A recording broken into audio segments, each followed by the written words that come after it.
Peri-Operative Nurses who have had a whole week of lecturing and listening too much to my voice.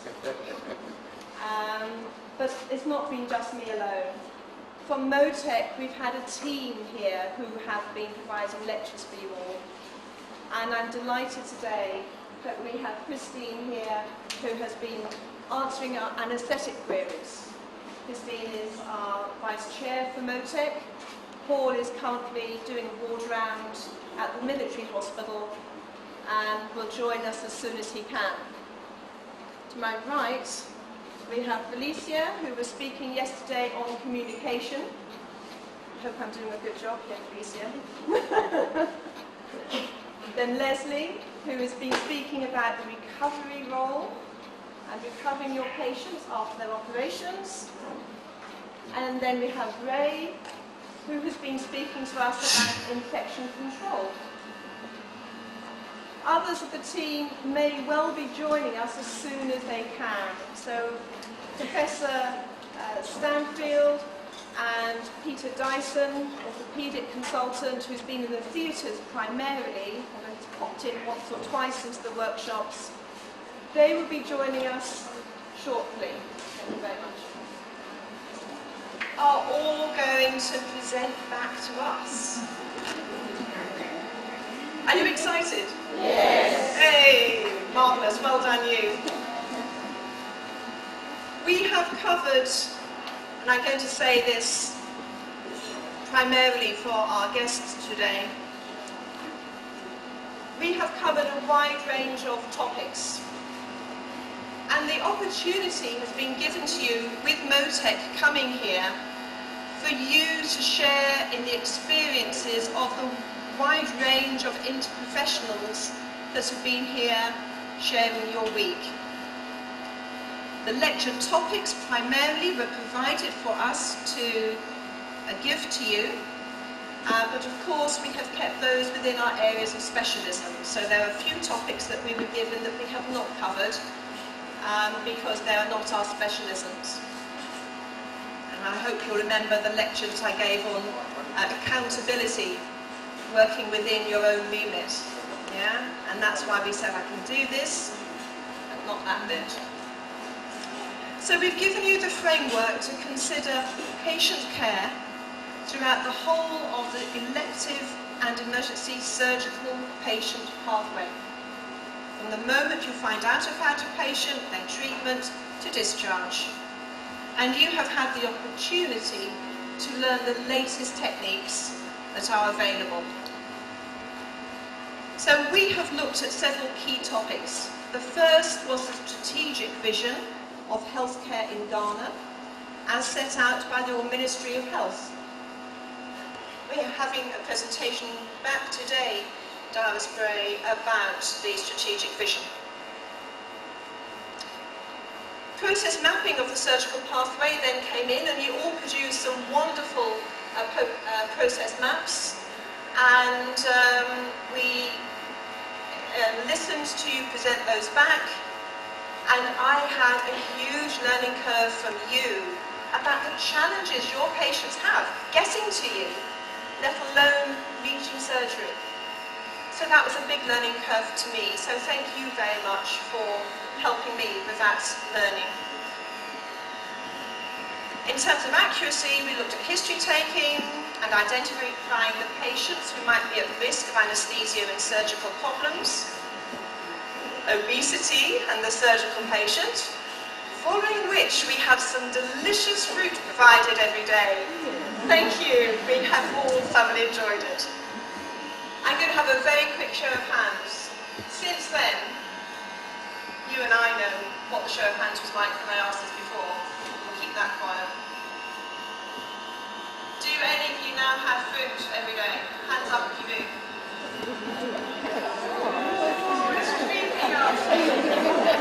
Okay. Lots of good fruit going out there. So, enjoy it. It's healthy. We then looked at legal issues, particularly the legality about professional nurses and our assessing patients and our actions and our accountability. In terms of patient safety, we were looking at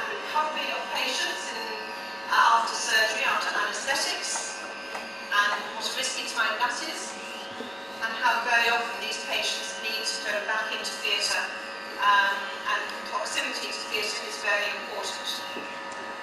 We looked at the risk of blood clot forming, venous thromboembolism, and we've looked at infection control.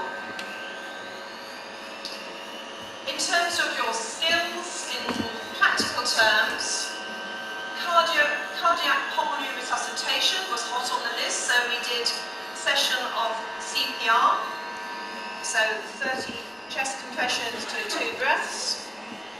ECG interpretation, and you did exceedingly well by the end of that, able to identify all of the ECGs put up.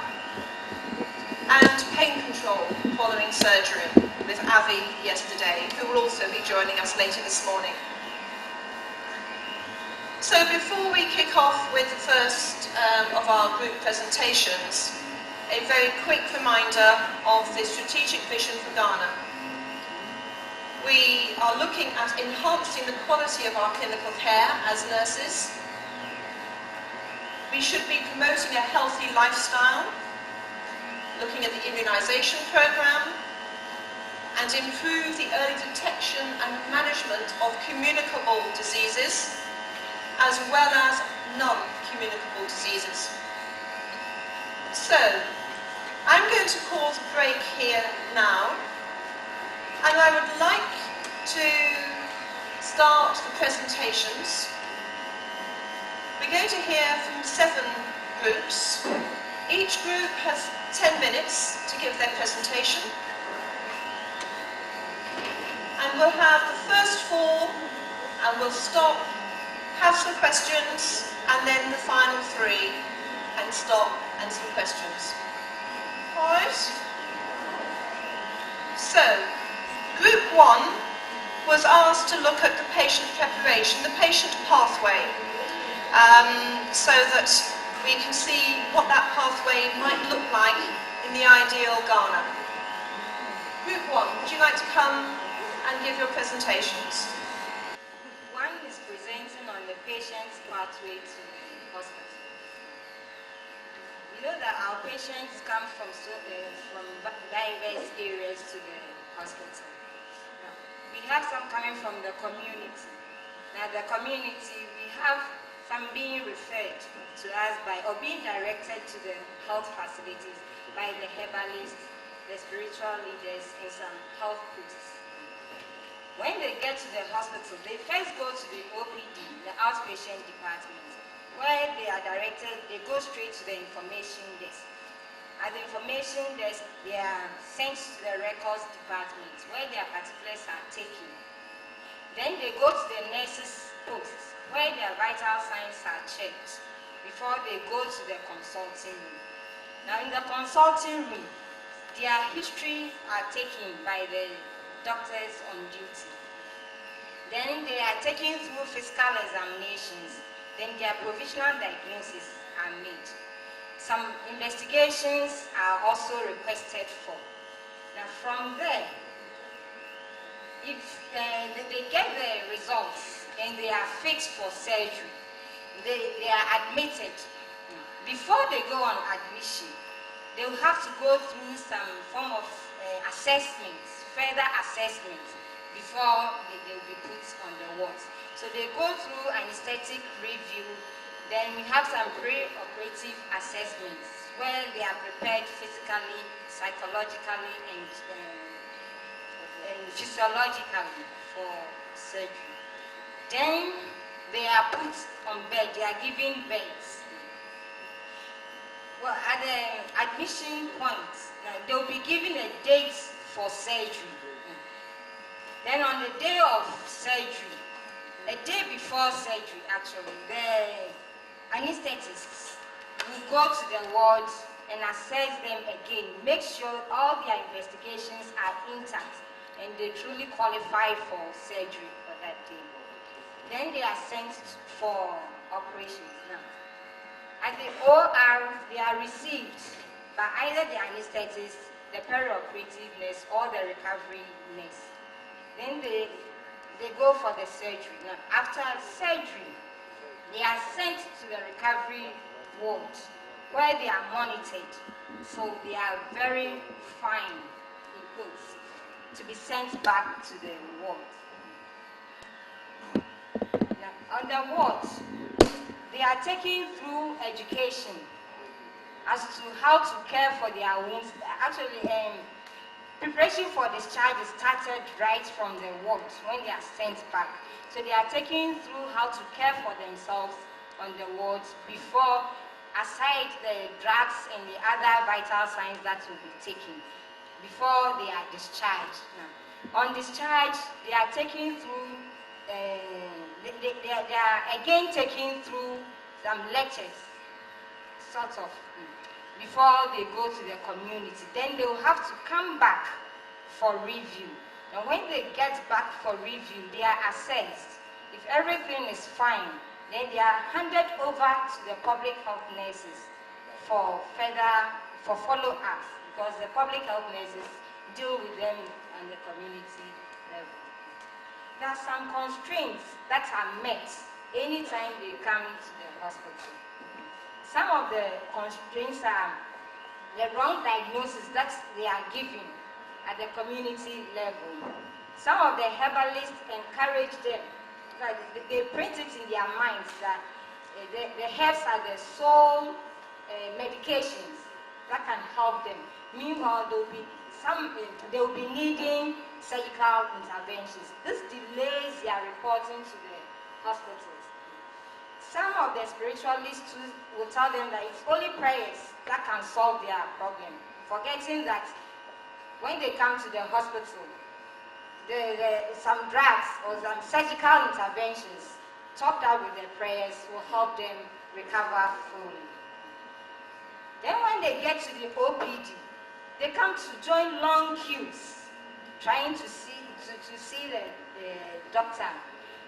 They have a long waiting time. Some clinics have anesthetic, some hospitals have anesthetic clinics, others do not have. So they will have to go on admission first before they are assessed. And when they get there, sometimes they are disqualified for surgery, so they will have to be discharged, get properly prepared before they come back for the real surgery to be performed on them. Now, in the OR, the operating room, sometimes they come and they will have to wait for a long time because we have very long operating lists. Sometimes too, you have emergencies. Most of our hospitals have only one operating room.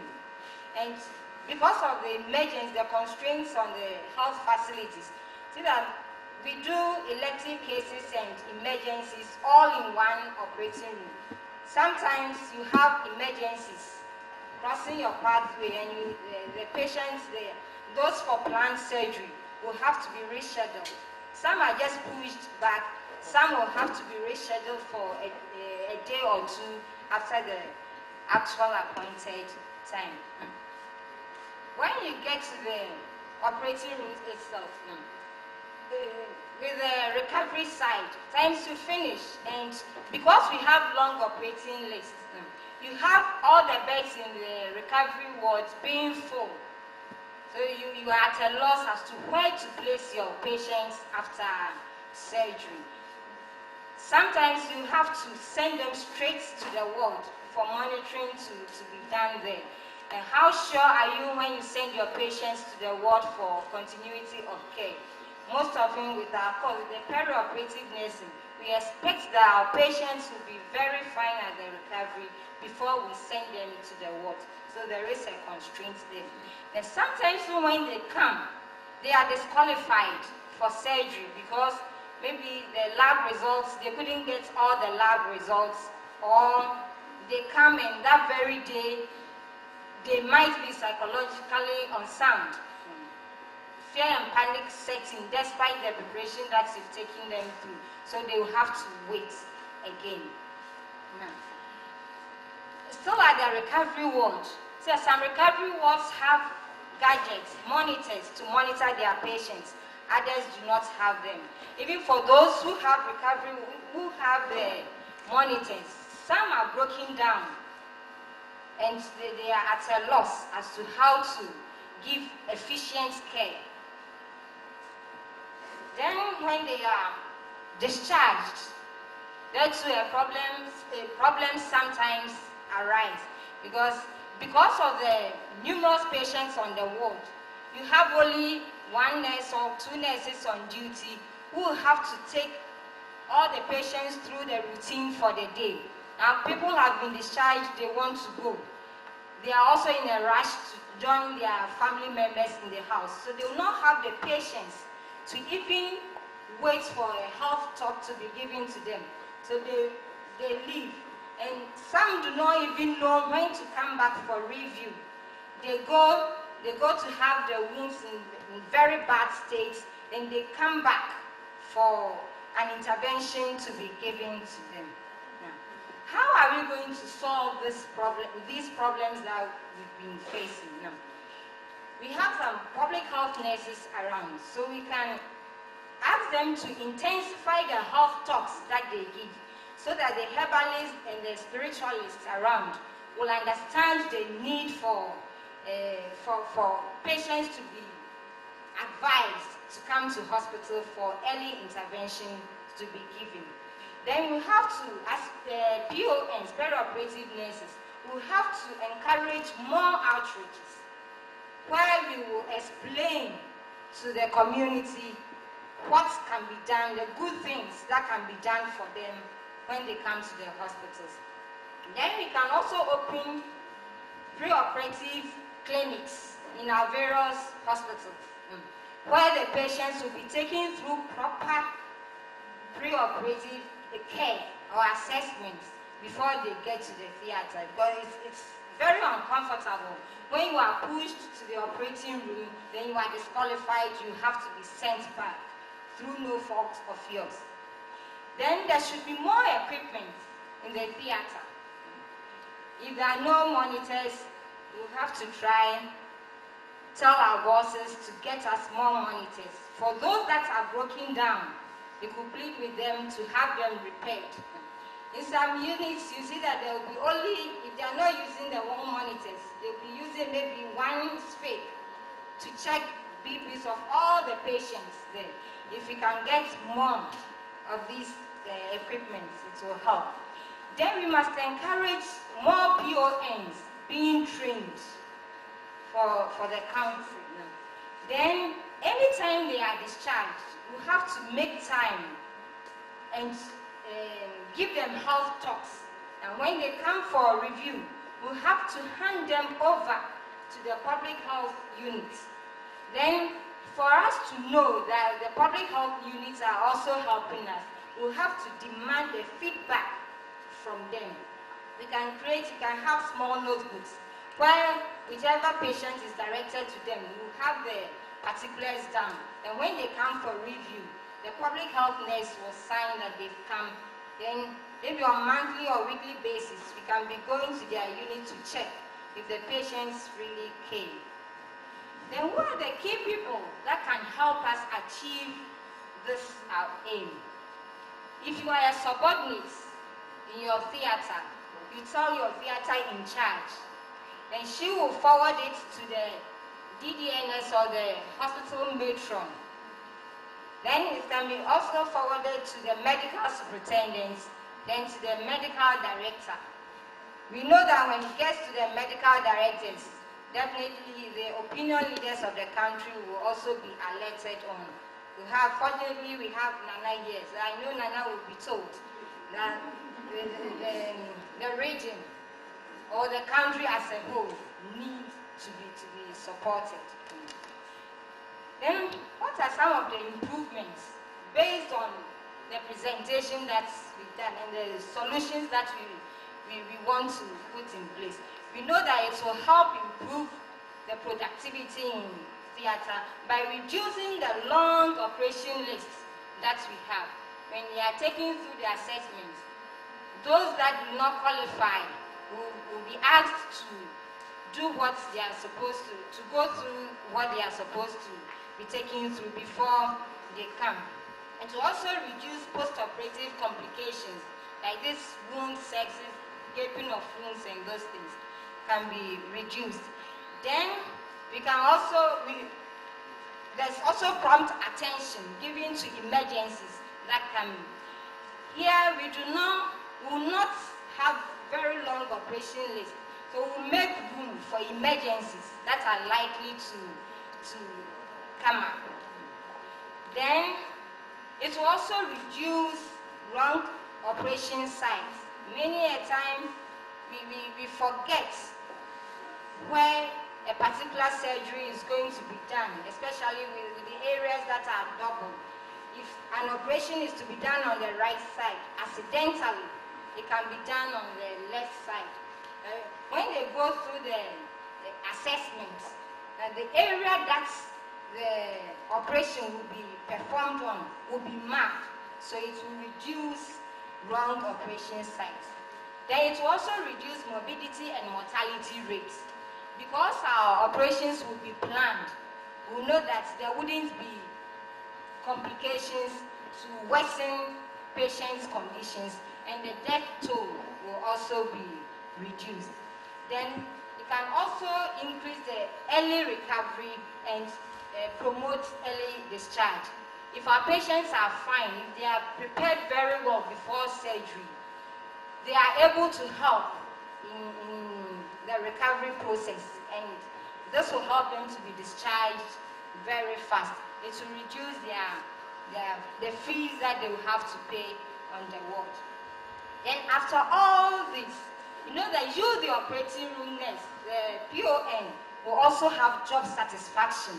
You will be very, very, very happy that you've been able to help somebody to recover.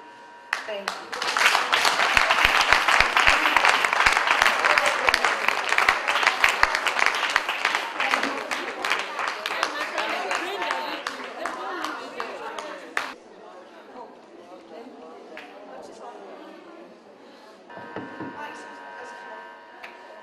Absolutely tremendous.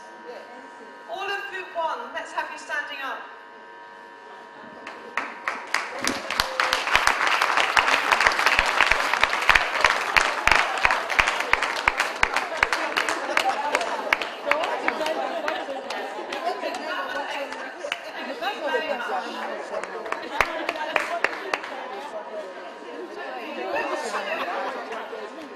So, Group 2, you're going to be looking at recovery. So, come up and give your presentation. This is Group 2.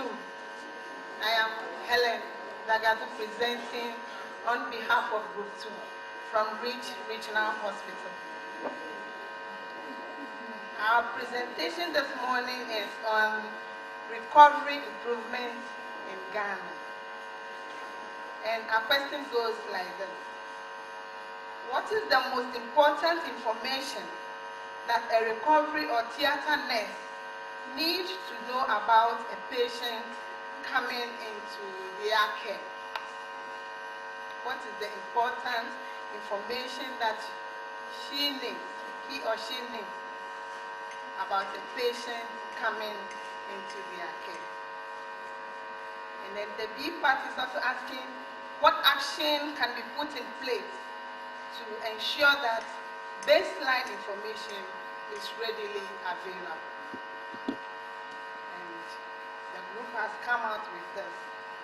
First, identification of the patient by the following means: the name of the patient, the age, sex, hospital number, diagnosis, address, residence, the ward that the patient is coming from, date of admission, and then check site of operation.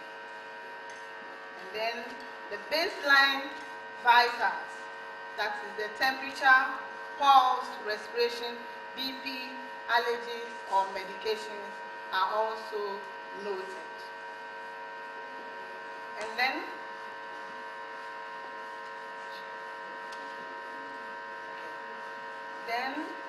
the identification band, that is the project for the Group 2. Let's look at how the identification identification band looks like.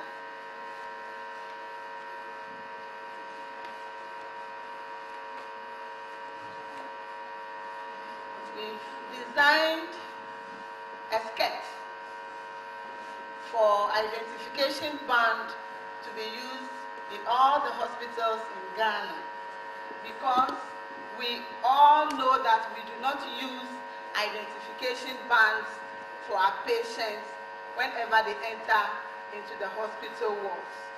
So Group 2 is emphasizing that we should start doing that. And the rationale behind using the identification band, we have designed something that we should use a white background for a patient who does not have any allergies, and then a red and white background for a patient having allergies. So immediately you see a red and white background on your patient's wrist, then you know this patient has a sort of allergy. Then you go into the folder and check what sort of allergy the patient has, so that you can effect treatment.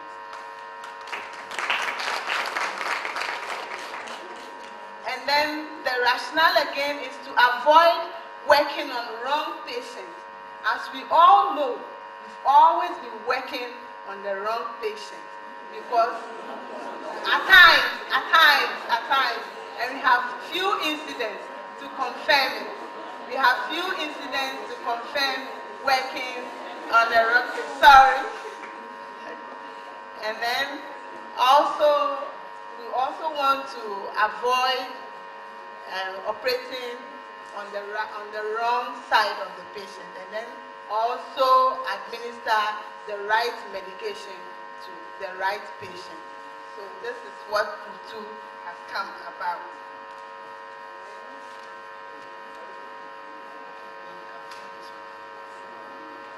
So we continue that what does a post-operative airway becomes safe. And we are saying when a patient can speak, then you know that the airway is safe. Or when the patient can also breathe well. Then the third question goes like this: what steps can be taken to increase the patient observation before returning to the ward? We know that we have to ensure a patent airway, and then we have to ensure blood circulation by actually demonstrating the capillary refill to confirm it, and then oxygen saturation to be 100%. Pain should be under control. Drips, drains, and dressings should always be checked. And how will we measure success? We will measure success by the CBS table. Oxygen 100%, muscle tone okay. We will also ensure that gadgets are all in good condition, especially our BP apparatus. But on the way, we have certain constraints that we need to address. At times, we all know that on the wards, those of us who use the oxygen cylinders, along the way, these oxygens get used up, and then we are stuck in the middle. Our BP apparatus are sometimes not in good condition. We will not have the good cuff for the right patient. Might have a small cuff for an obese patient. That doesn't give us any good readings. So we would like our institutions to get us different types of cuffs for the different types of patients that are in our care. And then the monitors on our recovery wards are sometimes faulty. So we would like our institutions to give us good monitors so that we can monitor our patients well in recovery. Thank you.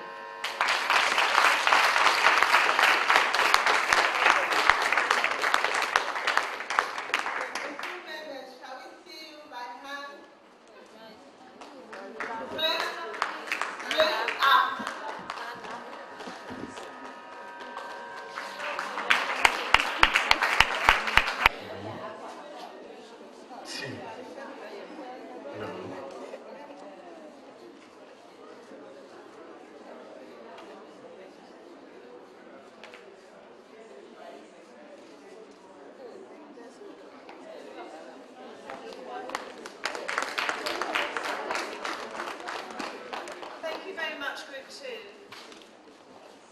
Now, that's a very valid point that was introduced there, a photograph of a group. We didn't do that for Group 1. Would anybody mind if Group 1 come up with their photograph?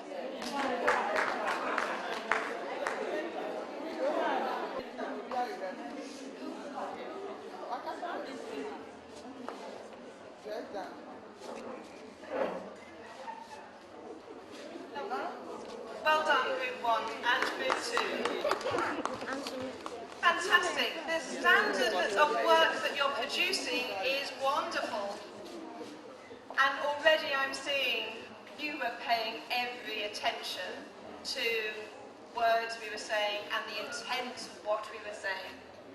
So I think that Leslie, who particularly gave the lectures on recovery, will probably have a word or two to say shortly, but I know it's going to be very favourable. Moving on. Theatre safety. So, Group 3 is theatre safety.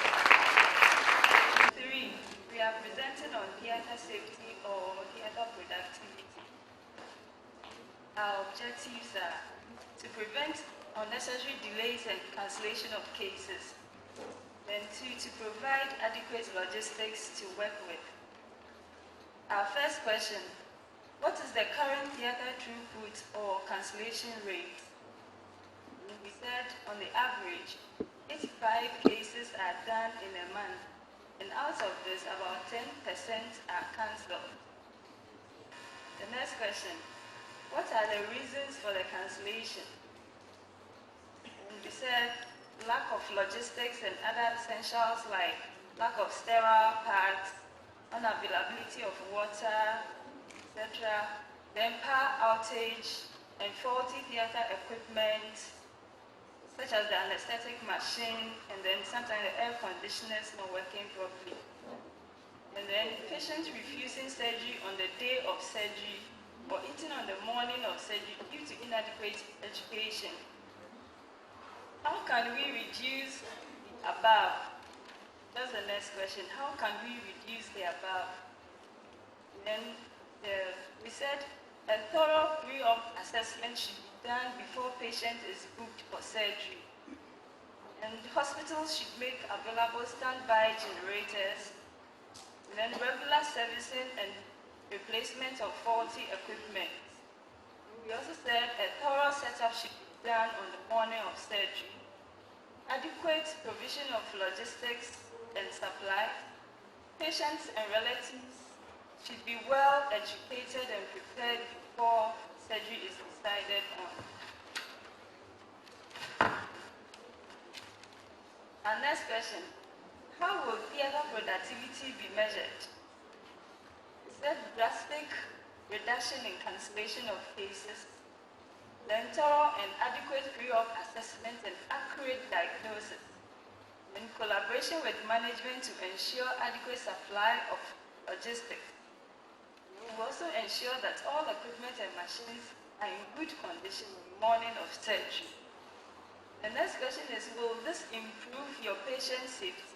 We said yes, if all the above solutions are implemented. Then will this comply with HWO requirements? A big yes. WHO requirements, and you said yes. And then what timetable do you put on this? Said between 3 to 6 months. How would you know you have been successful? By doing a monthly review, a review of the monthly returns and then annual reports writing. Thank you.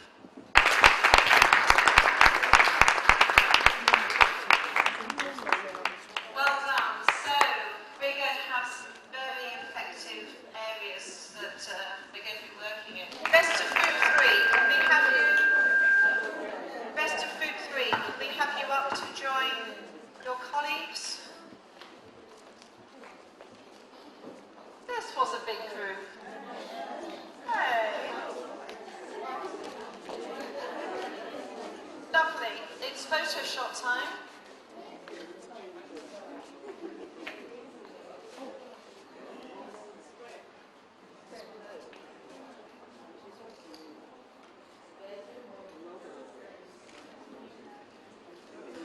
Well done. Before we stop for comments and any questions.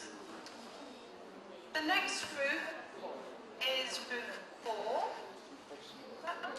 Yeah. Yep. And that is on infection control.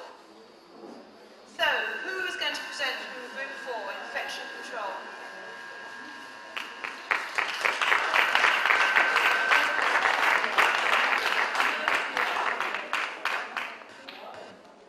Good morning.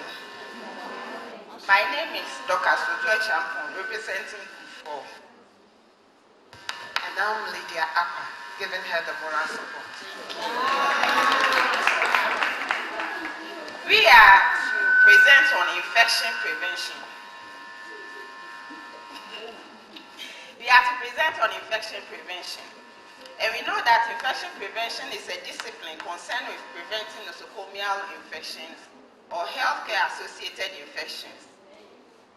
Our first question is to identify the risk of infection at the theater. And the following are the sources of infection within the theater. The first point is environment. And under that, we have the theater design. That includes the space for the OR. Poor ventilation, temperature, humidity. The next one is poor demarcation of the theater. We know we have the restricted area, semi-restricted, and the non-restricted area. Walls and floors of the theater. The last one is improper cleaning of the theater. Our second point is under equipment and instruments. Under that, we have rusted equipment and instruments. That's patient's trolley, instruments, IV line stands, as an example. Improper cleaning of equipment, that's suction machine, as also an example under that. Then the last point is improper processing of instruments after use. When you want to decontaminate, you want to clean, dry, pack, and sterilize them. If they are not done well, it can be a source of infection. And the last point is improper storage of sterilized items. Our next source of infection is supplies. And that includes improper sterilization and storage of sterile packs. That's the gauze, linen, and abdominal packs. The second one is improper handling of lotions and its containers as a source of infection. And the last point is improper handling and handing over of expendables. Then we go to staff as a source of infection. We say that infections from staff, that is from the nose, the skin, the hair, the nails, and the mouth. Then unrestricted movement of staff in the theater. The next one is inappropriate use of theater clothing. Improper dressing within the theater. Too many people at the theater, especially the operating room. Too much talking at the theater. Non-adherence to all the principles of aseptic techniques. Then we go to patients as source of infection. Patients with existing medical conditions like diabetes mellitus, skin diseases, and malnutrition. Poor pre-operative preparation of patient, and poor personal hygiene by patient. We have decided to choose staff as a source of infection because all that we have mentioned, we know that staff is at the center of all these. So we decided to tackle the staff as a source of infection for our next question. The next question is, how are you going to reduce these risks? So under the staff, we said that proper and frequent hand washing to reduce infection. Theater staff should be properly dressed. Staff with infection should not be allowed to work in the theater. Traffic patterns in the theater should be adhered to. People in the OR doing surgery should be reduced. Continuous training in proper aseptic technique for theater staff and students can also help reduce infection. Theater staff should adhere to all the, we said this already, Sterile staff should handle sterile items and instruments. Non-sterile staff should also not handle the sterile items to reduce infection. We should remove all our jewelry, our chains, earrings, bangles, and everything before we enter the theater.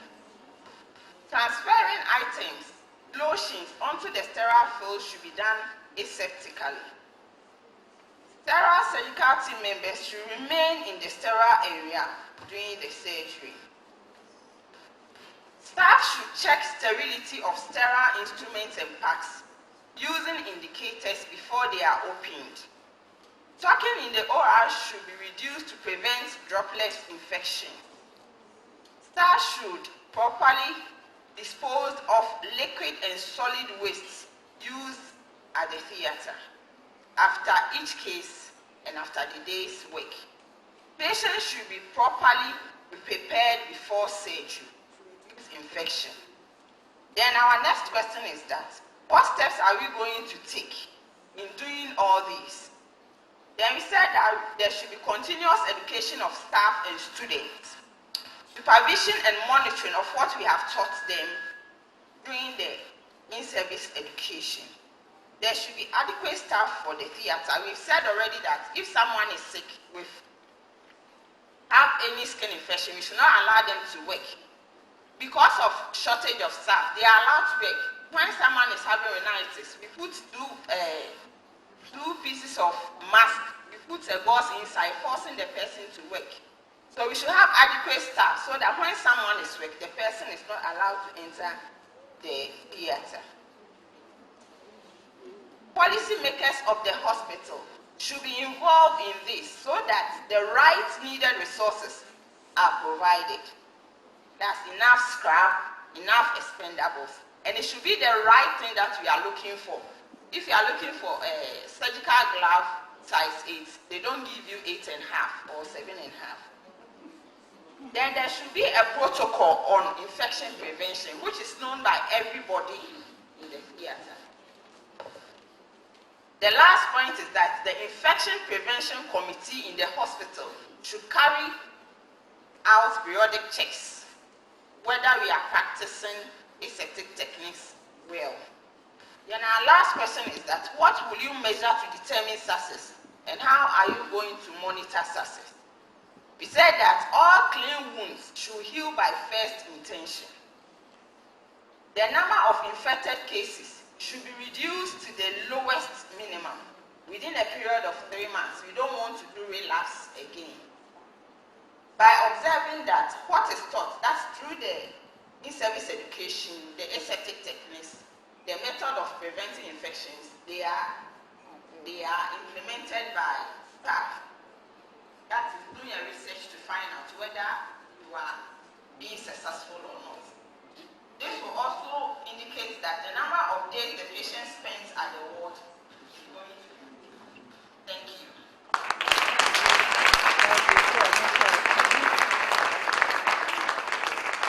Thank you very much indeed. Gosh, it sounds as though infection control is going to be well approached. All of booth 4, we have a tradition here. Come on, up you come for this family photograph.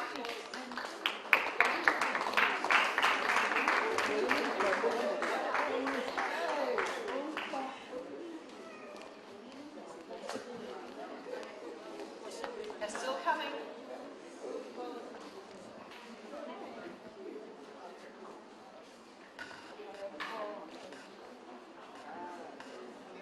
Excellent. Well done.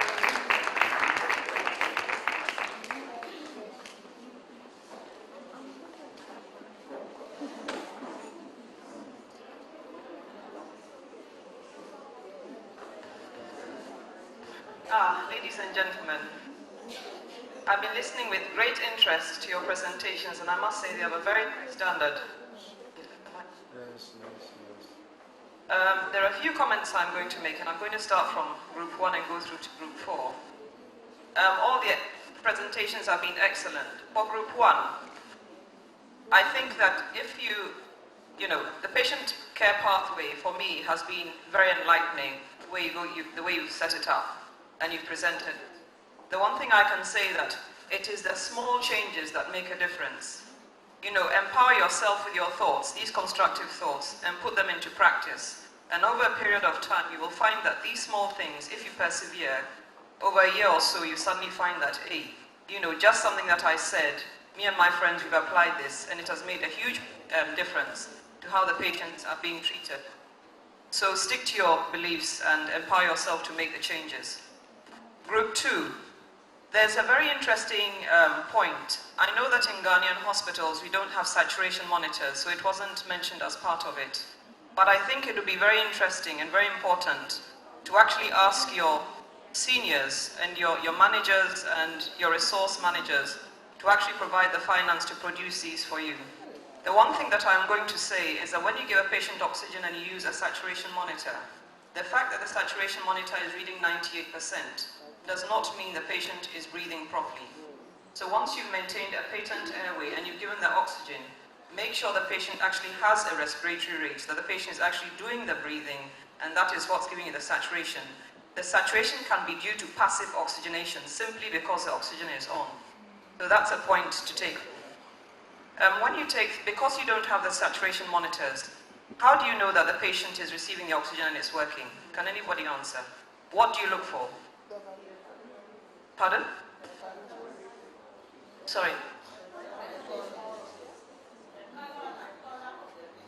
The color. We're all very dark. How do you know that whether it's making a difference? Where do you look? Pardon? The mucous membranes, that's right. Here, you know, the finger beds.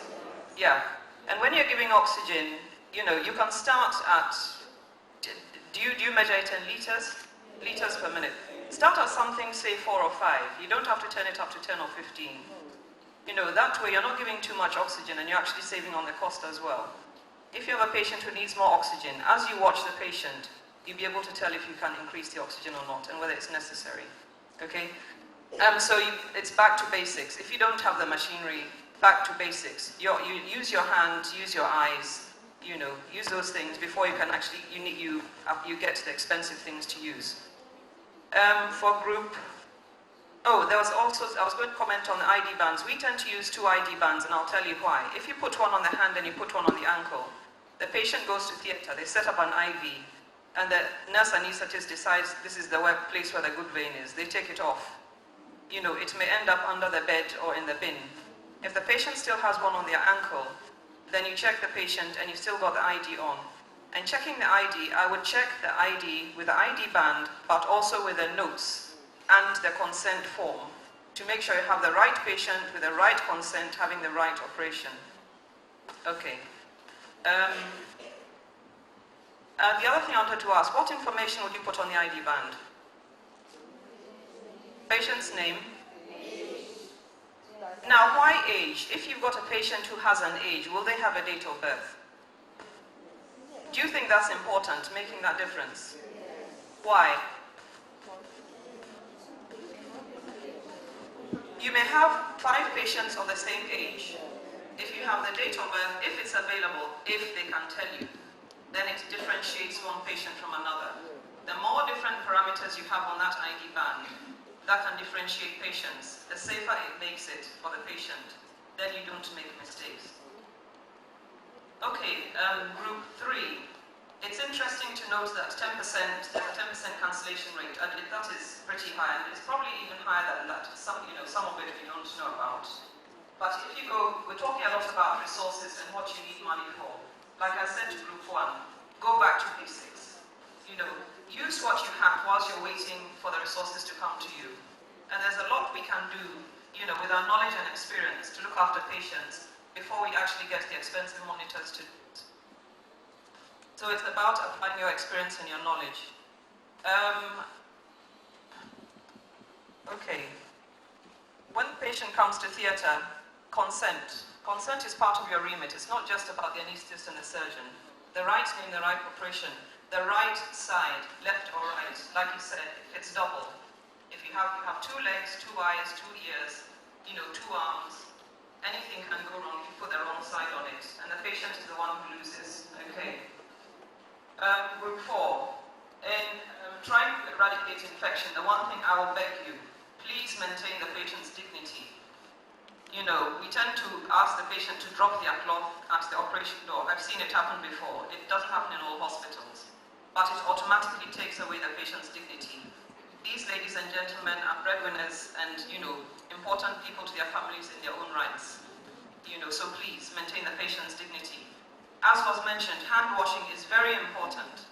You can't wash your hands too many times, and it's also something to impart to the patients as well. It's a very simple thing that actually does away with a lot of infection. And the last thing I'll say is our packs. I think your packs are packed in cloth. Is that right? Yes. Okay. Are they? Yes. Some in paper? Yes. And they're metal racks inside? Yes. The danger with that is sometimes you can get holes. Okay, so if you're going to deal with the cloth ones, it's not so bad. But when you have packs in paper, then the danger with the holes is there. So please inspect them as well, okay? Or be very careful how you handle them and pack them. So that's my contribution to you, and thank you very much for your excellent presentations.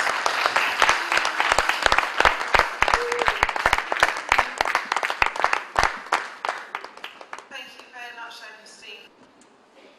Well, all of you, I'm just so proud of you. You've taken on such a lot of information in such a short time. And we've learnt a lot together.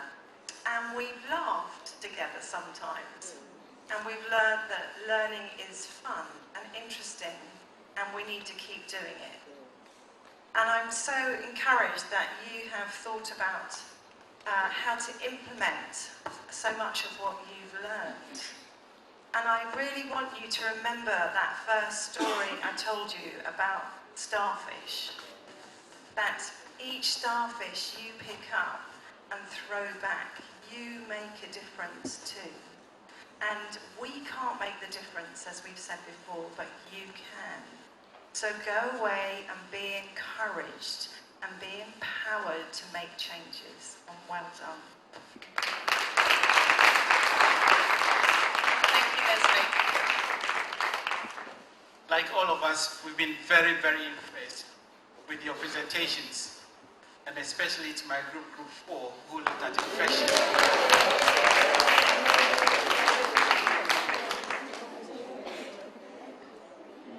We began this discussion on Monday or Tuesday, and we left it like that.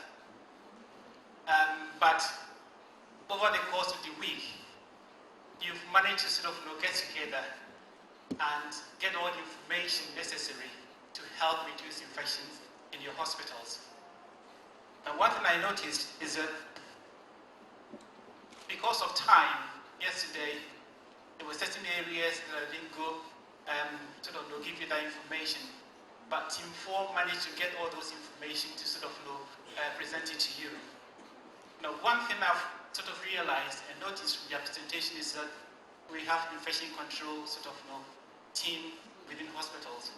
It is very, very, very, very important. Very, very, very important that the team works together. And because it's a team, it's not only one person. It involves infection control nurse, infection control doctor, the laboratory. The laboratory, I will say something here. It's very, very unfortunate that most hospitals don't have adequate microbiology department. Now, it's the microbiology department that is going to be able to culture artificially.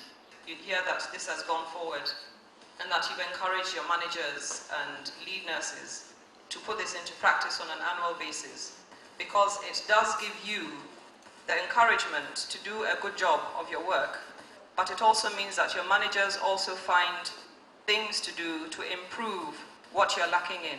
They give you that, help upwards to be able to improve your knowledge, improve your experience, and therefore give you more power to look after your patients. Abbreviations. There are several abbreviations. For example, PID. PID can be pelvic inflammatory disease. It can be prolapsed intervertebral disc. In fact, it means something else, but I can't remember the third one. So abbreviations can be different. Yeah. though they can be dangerous, and different groups tend to have different abbreviations. Some of the doctors don't understand nurse abbreviations, some of the nurses don't understand doctor abbreviations, and when it comes to reading the notes, it causes confusion. Now, drugs, when it comes to drugs, obviously, checking the drugs and signing for them are important. And also, if you see a drug chart and somebody has prescribed something for a doctor and you think it's the wrong dose, please comment or ask. It is within your right to do so. I know you think, oh, we used to think that doctors know everything, but it is not true. They are humans like everybody else and they do make mistakes. So please, empower yourself to do that. Okay, when you're writing notes about patients, no derogatory comments or opinions about the patient are supposed to be found in the notes. You can't write something and say, oh, this woman is a waste of time, or, you know, there's something wrong with her. It doesn't actually professionally help to make a constructive diagnosis and treat the patient. Okay, group 6, confidentiality. The production here was an excellent example of what to do and what not to do where patients are concerned. When patients come into hospital, they are actually, a lot of them are very frightened, and they need reassurance and a little bit of tender loving care, as we put it, TLC, to make them, you know, to relax, and therefore even listen to you properly to understand what you're saying and to take it in. So, you know, being rude to them is not an issue. Shouting at them is not an issue. Frightening them like telling me, hey, you've got breast cancer, you've got a problem. No. You know, and also, where you speak to the patients, there's got to be confidentiality. It was pointed out here quite explicitly that it was not a confidential conversation, because she said, oh, everybody is there, speak loud. And obviously, people are interested, they will listen. You know, you lose the confidentiality of that. And dignity, it's also to do with patient dignity. I was very impressed to see that the curtains were drawn around the patient to do the examination. You know, it is very important. Group 7. Group 7, the peri-operative nurses. I know that that institution was not started very long ago, but you are becoming an extremely powerful group of nurses.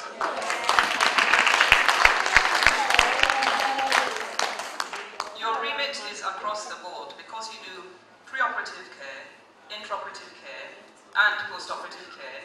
You're involved in recovery, and to my knowledge, you also sometimes work on intensive care units.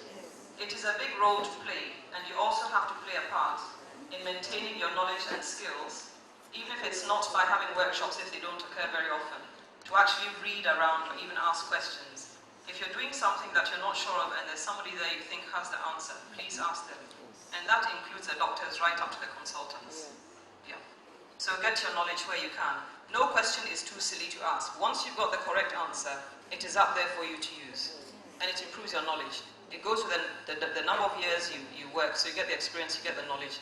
And also saying that after workshops like this, once you've picked up all the knowledge from here, you are meant to go home and be trainers yourself, to start training your own staff, to pass the information on, to pass the experience on, so that that also helps to bring up the standard of care you bring to patients.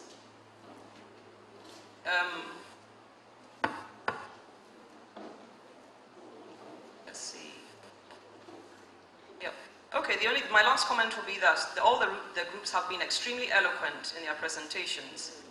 And as I said, you become a very powerful group. And talking about logistics, a lot of this is about money. But like I said before, start with the simple things. The simple things you can do as individuals to improve the patient care.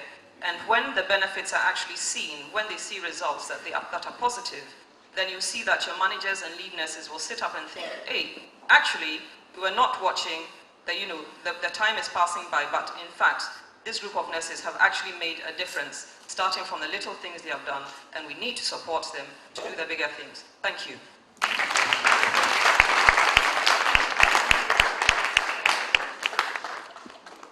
Ladies and gentlemen, I have the distinguished honor of introducing our distinguished guest, Dasure Buating. He's here and has listened in to all your presentations and has taken copious notes, which, as he said, we hope will help you in your aims and objectives for the near future. So I'll present the mic to Asibre to give a short talk.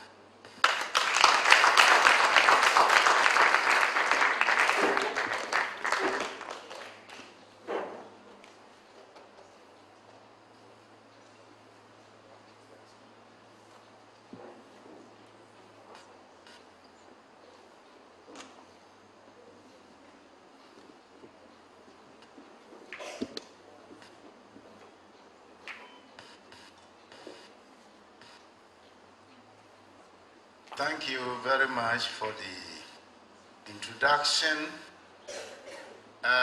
Today, I have come here to be with you.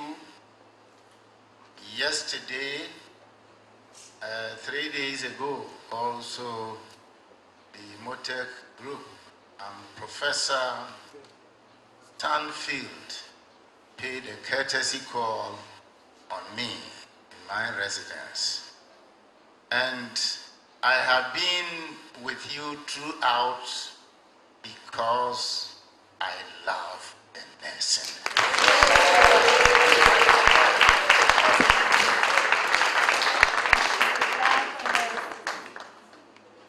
See, I am in love with your profession for a number of reasons.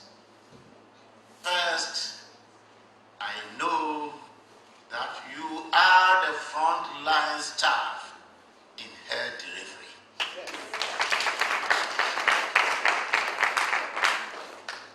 And nursing has been considered by me always, and it will continue to be considered by me as a very, very noble profession.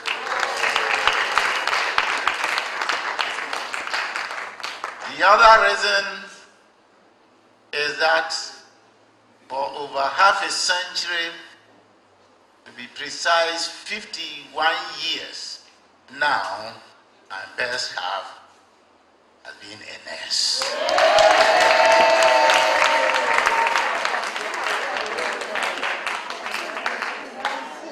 Again, as a professional statistician, one of the major components of statistics has been biostatistics, which deals with measurements in medical areas. In biostatistics, we have the measuring instruments for determining the efficacy of drugs, etc. So that is another reason why I am in love with the medical profession and nursing. Again, in 1982, I attended a workshop in Kenya, the Nyanza province and the Saradidi area in particular. And there I learned about the 6 tropical diseases, including malaria, onchocerciasis, schistosomiasis, filariasis, and trypanosomiasis.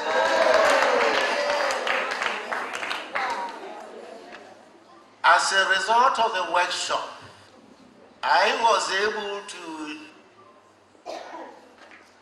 present a methodology, but develop a methodology which delineates the real contribution, that is, the contribution of social intervention factors in medical control programs.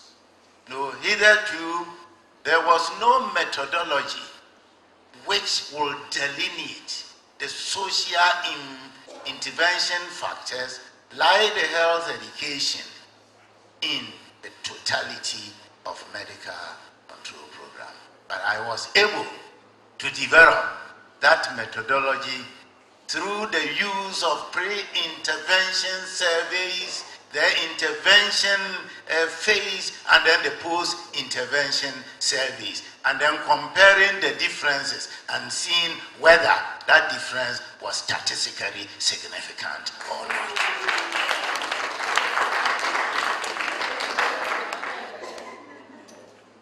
Then, I have a natural interest in health and health-related issues, especially the general wellness. Last year, and I recognize many of you here. Do you recognize me as well? Yes. And where do you recognize me? In my own kingdom, in Koforidua.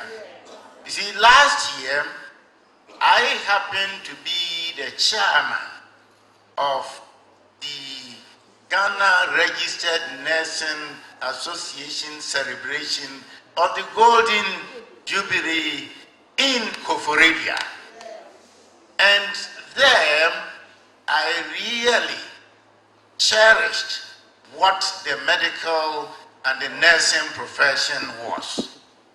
There, I took notes, as I always did, and I realized that the Nursing Association in Ghana has brought themselves together since 1960, and on that day, which was 17th April 2010, I realized that you were really following the examples of the pioneering work of Florence Nightingale.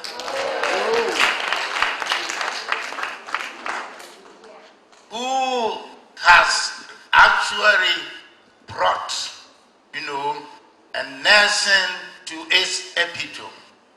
She sacrificed so much under dreadful conditions to deliver with excellence and perfection. The Florence Nightingale, for those of you who don't know, was a nurse as well as a statistician. For those, Google Florence Nightingale and the Encyclopedia Britannica, you will see that Florence Nightingale was also a statistician. So there is an affinity, between, I would say, me and Florence Nightingale. Above all, I am a patron of MotecLife. And that is a reason why I have been with you patiently for all day long. And I will never get exhausted as long as I'm with you. Now, since I've said that you are the front-line staff in health delivery, then what sort of health are we talking about?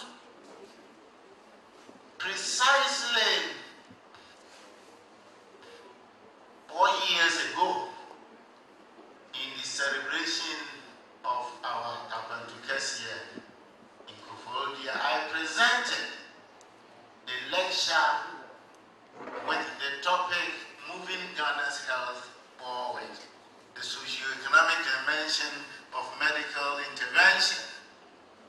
And in that presentation, I defined health as the physical, social, and mental well-being of an individual, and not merely the absence of disease.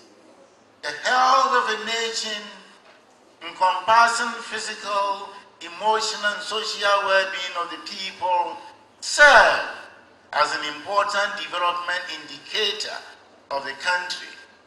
Health is therefore intrinsically related to development and national welfare. Without health, there will be no life and hence no development. I alluded to Nathan Rothschild who died on 28 July 1836 at the age of 59 of a routine infection, easily cured today for anyone who could find his way to a doctor or a hospital, even a pharmacy. This was before the germ theory existed, and hence before any notion of the importance of cleanliness. Rothschild was then the world's richest man, but he died at the age of 59 through common infection. Since then, medical science has made enormous strides, from antibiotics to the pacemaker and birth control pills, from kidney transplant to artificial hearts. We doff our hat for these medical breakthroughs. Now I realize from the Kofodia meeting that the nurses in Ghana have joined themselves under the umbrella of Ghana Registered Nurses Association under 9 different groups. And I realize from today that Peri-Operative Nurses Group is one of the 9 groups. I thank you very much for that. Now, since you are affiliated and recognized internationally, you are by this means also part of the International Code of Professional Conduct. And that code, I may reiterate, states that a nurse is the code for nurses based on the belief about the nature of individuals, nursing, health, and society. Recipients and providers of nursing services are viewed as individuals and groups who possess basic rights and responsibilities and whose values and circumstances command respect at all times. Nursing encompasses the promotion and restoration of health, the prevention of illness and the alleviation of suffering. The statements of the code and their interpretation provide a guide for conduct and consistent and relationships in carrying out nursing responsibilities consistent with the ethical obligations of the profession and quality in nursing midwifery care. The fundamental responsibility of the nurse is fourfold, namely to promote health, to prevent illness, to restore health, and to alleviate suffering. The need for nursing is universal. Inherent in nursing is respect for life. That is very important.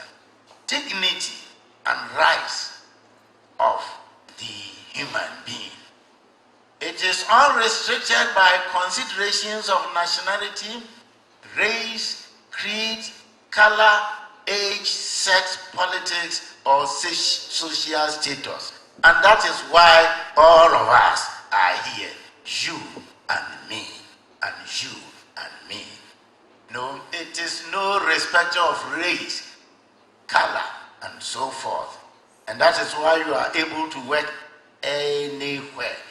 Nurses render health services to the individuals, the family, and the community, and coordinate their services with those of related groups.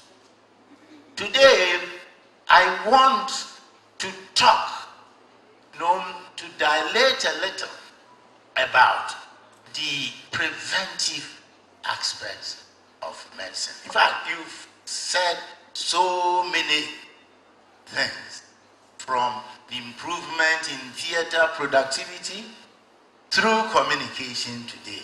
You've heard it all. But one thing which I would like to emphasize, since health is to be viewed in its holistic form, you should really also concern yourself with the totality of the individual, the patient as an individual in a holistic manner, so that your interaction with the patient will also be part of the therapy to reduce tension and to dignify that patient. Because you've seen the drama today, which make the patient as if it's an alien. And then by that, you dampen the person's spirit. And the stress which emanates from this shock alone can get the patient quickly to the grave. You don't want it that way. Those who dramatize this, I doff my hat to you. You did very well. There's a lot to learn from that. And when we say the individual's well-being, it calls for good eating habits, which avoids obesity. Also needs to avoid the exposure to toxins, mental stresses, and so on. And we need also to talk about education, which has been recognized through various Ghana Demographic and Health Surveys, that the higher the mother's education level or access to information, the greater the positive impact on her child's health. This is very, very, very important, and we got it from the various Ghana Demographic and Health Survey. I did the first Ghana Demographic and Health Survey in 1988. I did the second one in 1993 and the third one in 1998. I was a then government statistician and project coordinator for all this. And again, that is why being with you, I'm in my familiar territory. And I love you. So we must all adopt this very nice way of treating patients. And when we're talking about health education, I think through you and your positive interaction with the patient, a lot of health education could be transmitted throughout the breadth and depth of the country. Because you can tell them, do this, but the way you package that education, the way you talk to them is very, very important. You need sociological and psychological input into that education. Because the way you talk, your body language and so forth, the patient can read a lot of the body language. So it is very important that if you are really the first point of contact with the patient, then you are doing the human services. And whatever you do at that first point of contact has got important ramification throughout the whole country and so forth. What you have said so far, I would like to add, to reiterate that I support the identification of the patient, which you have actually delineated, because the collection of the baseline information is extremely important. This should be used to get the identification tag on the patient, so that throughout the stay in the hospital, the patient is always identified. And you know, the identification also prevents what in statistics we call type 1 and type 2 errors in the theater, so that they will operate according to the specific site and not on a site which is impermissible. You know, so that the site is also a preventive aspect. That is why I like that very, very much. You did speak in a cursory way on the need for recovery wards with and without gadgets. But I will say that this should be compulsory. We should not from now on see any patient being transferred straight from the theater to the main ward. It should never ever happen. There must be in between the recovery ward, and we must ensure that it has the appropriate gadgetry. Even the recovery ward without the gadgetry is better than the open ward, isn't it? Yes. Isn't it? Yes. One more time, isn't it? Yes. So we have all agreed that henceforth there must be a recovery ward. I think the establishment of pre-operation clinics is also extremely important. The establishment of the public health units with appropriate feedback from the public nurse, so that you know what is happening. Before the patient comes to you, you know precisely what you are going to do. One thing which I did not hear any of you talking about was the privacy of the patient when that patient goes to the hospital and in the open wards. You know, you limited yourself to the theater, you know, so because you are what? The Peri-Operative. But health, as I have told you, is holistic. I mean, I'm a statistician, but I've learned Peri-Operative nursing as one of the 9 components of Ghana Registered Nursing Association. So you must also interest yourself in the other aspects. Don't confine yourself to only Peri-Operatives. Otherwise, you will be in a straitjacket. But this knowledge about well-being is all encompassing. So from today, learn about the other thing. The open wards in Ghana is not the ideal place for anyone who leaves his or her comfort zone in the house. Immediately you are put into the open ward, you lose your privacy. True or false? True. And immediately you lose that privacy, you have inward depression.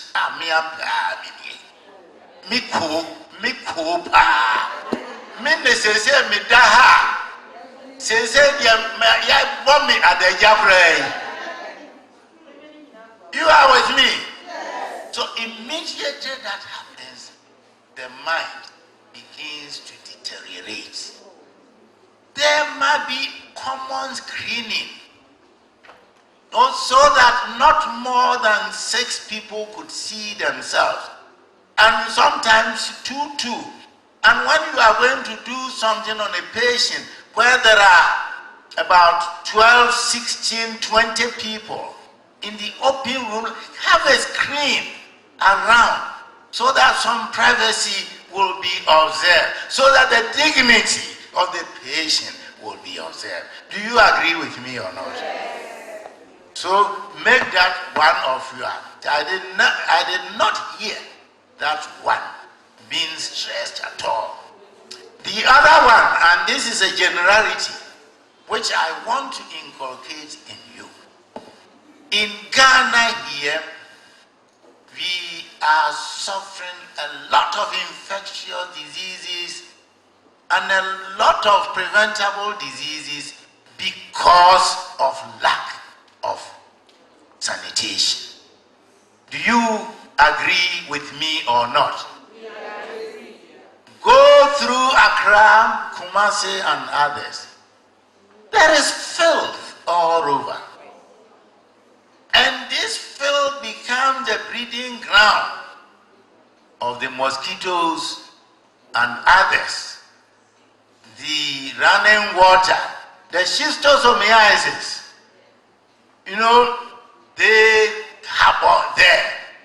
And once you go through, the children go there, they want to bath and so forth, want to fetch water, they are pricked by the vector, hidden there.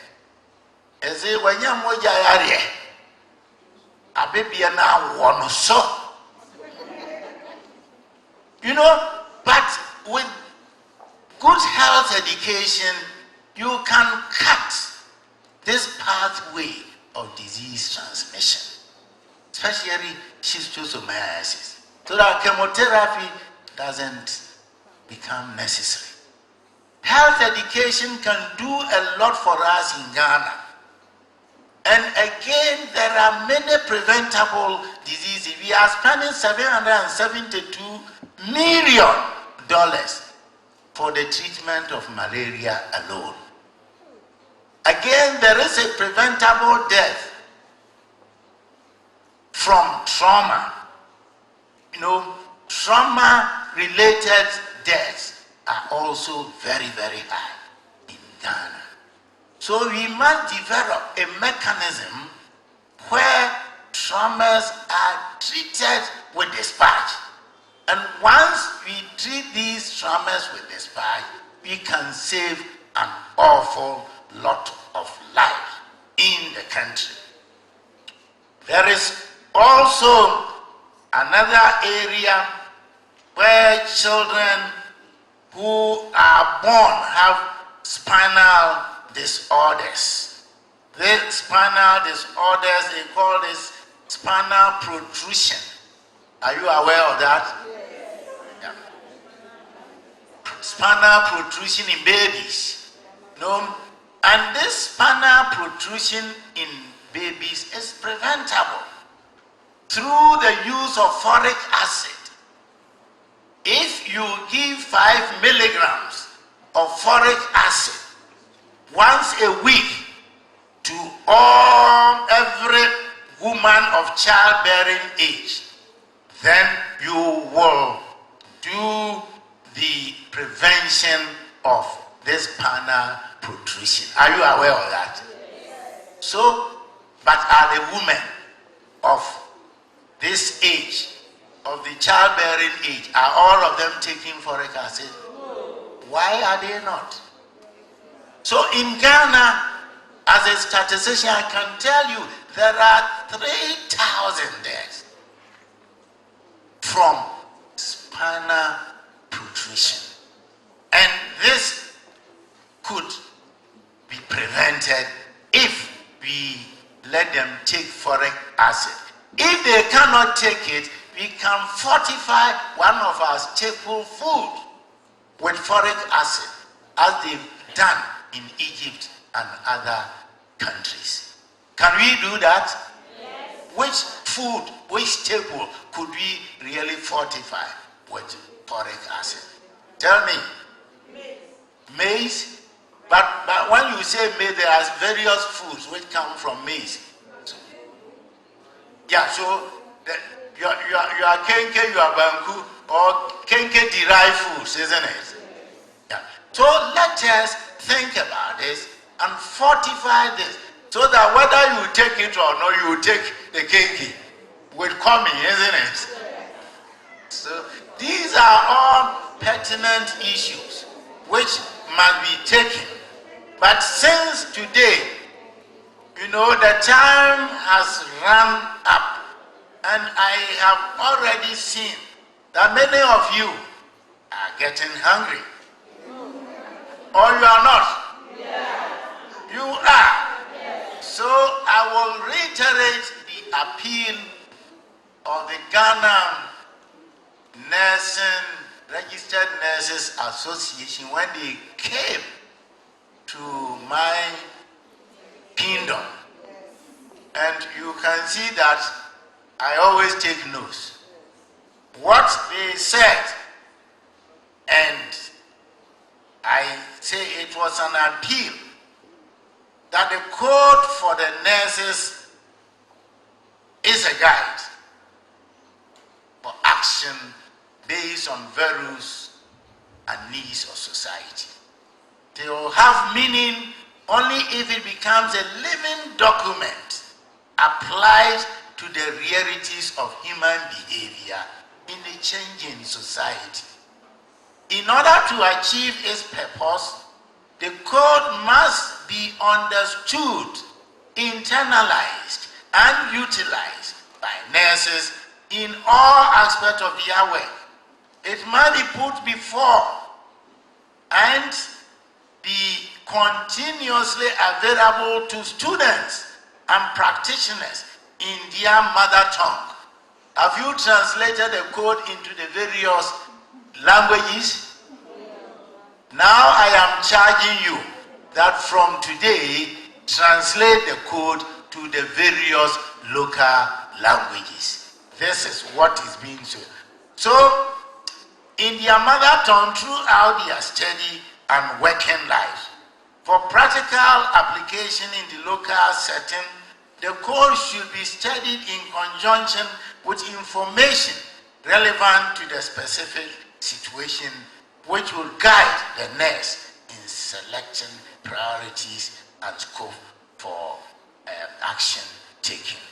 I will leave you with this appeal, and I will inculcate in you the idea to really think very, very well of the patient, as many of you have done, and continue to interact positively with the patient, for the patient and society in general to have more faith in you, for yours is a very, very noble profession.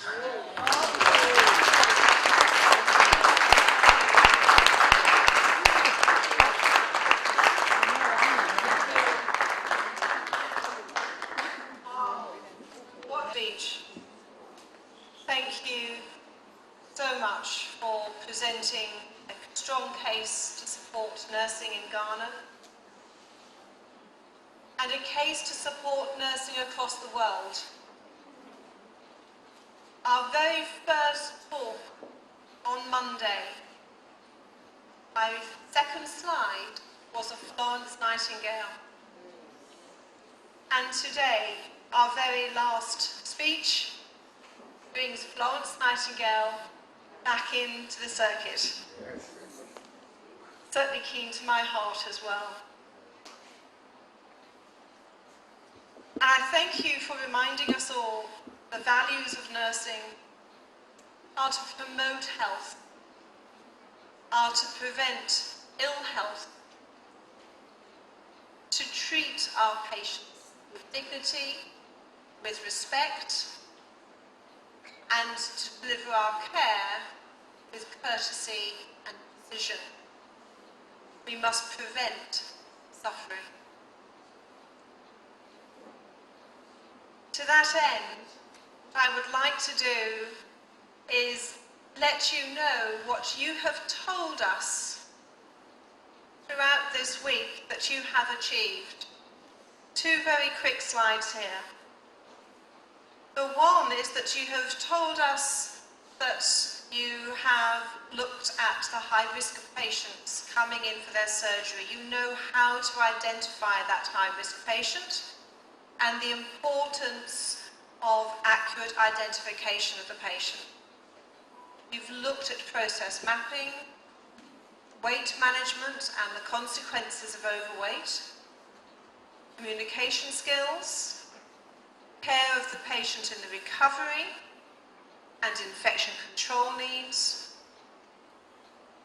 And you've told us on your evaluation forms yesterday, and that's why I wanted them yesterday, but there was no influence today, that you wanted to be able to identify your patients by a name band, that you would like theatre checklists, and to introduce WHO, as the World Health Organization, surgical safety checklists.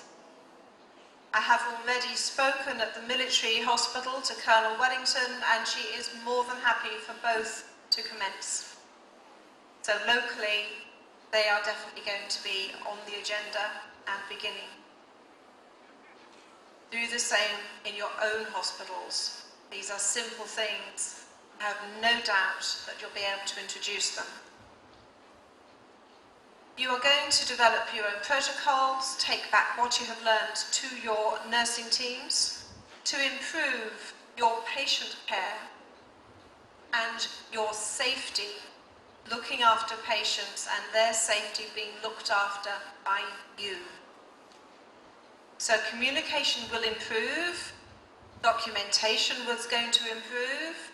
Where there isn't a protocol, you're going to take steps to write one, and to make sure that everybody has that updated on an annual basis. We know there are going to be some restrictions, but I am quite certain that if you talk to your manager and explain the rationale why you would like to improve patient safety, they will listen. Especially if you go in with the small, quick fix things first. WHO safety checklist, one piece of paper per patient. Identity band, one for every patient. Very quick and easy to do. Doesn't have to be an expensive band. One can use tape, seal it together so that there's no stickiness against the patient. We know that there are resources needed for patient screens, but flag up to your managers why patient dignity and respect is important. And don't forget, as Barbara Sabray has quite rightly reminded us, patient's dignity going into theatre is vitally important as much as it is on the ward and the outpatients. So if you do need to remove their towel covering them when they arrive, provide them with some other cover so that they are kept in privacy and dignity is respected. That all said, from my heart, and I know I speak for everybody in Motec, thank you, one and all, for a wonderful, wonderful stay in Ghana. I have learned so much from you, and there is so much I'm going to be taking home to tell our Peri-Operative Association at conference in a fortnight's time. I love your fun, your compassion, your welcome. Before launching into a conversation, it's, hello, did you sleep well? Welcome to the day. What a lovely way to start the day. And that I'm going to take home and cherish and implement myself at home. So thank you for being wonderfully supportive of all of us. And thank you for being wonderful participants in what I know has been quite a tough program for some of you. You have shown today you not only have listened, you've thought about it, and you've then gone on to produce some wonderful work. So well done you. Congratulations.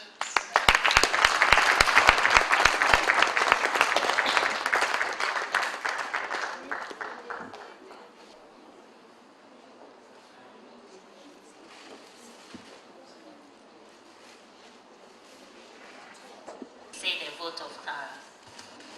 Bye.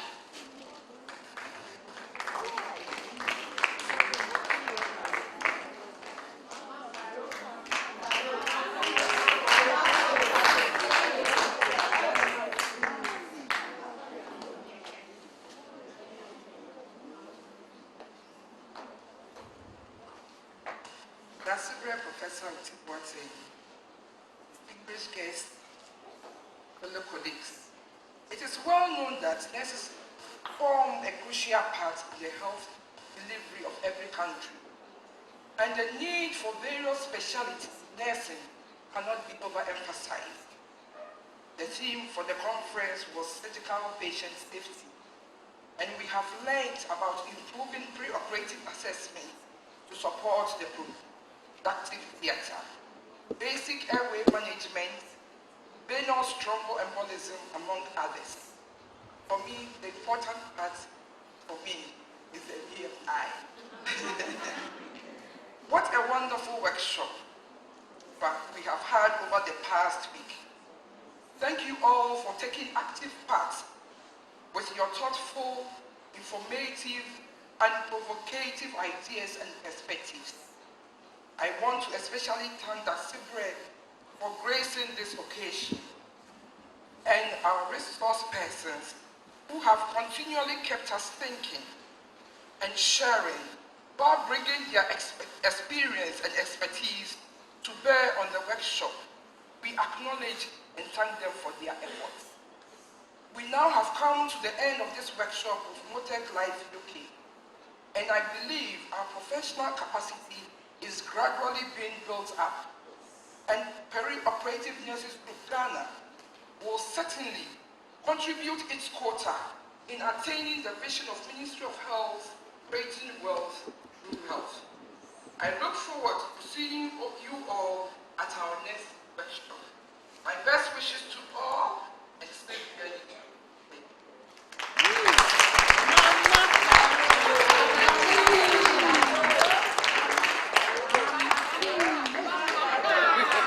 Give the vote of thanks to bring this program.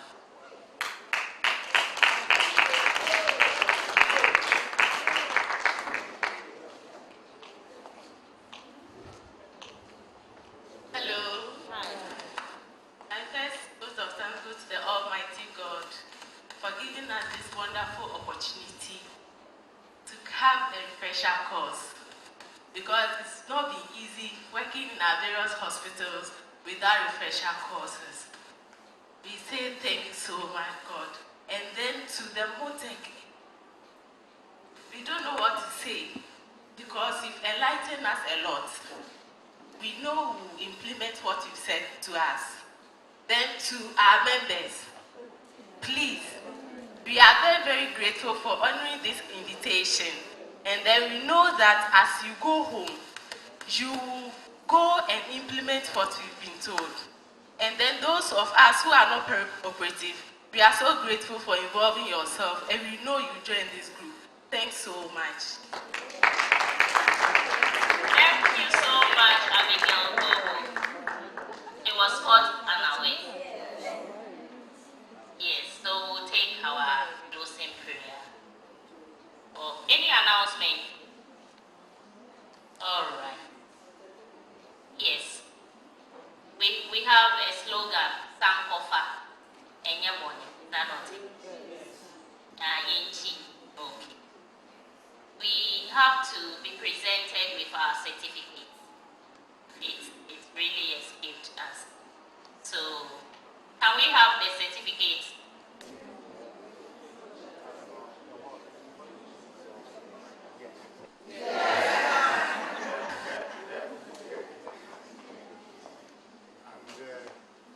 Septuagenarian.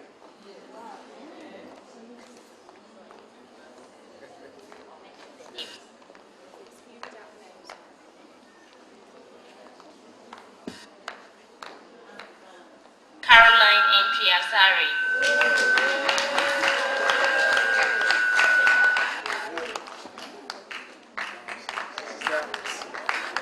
Ikili Yahaya.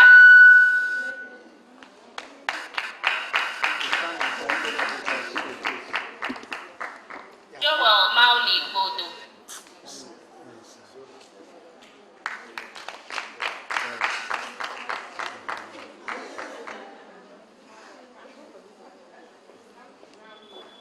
Marian Kui.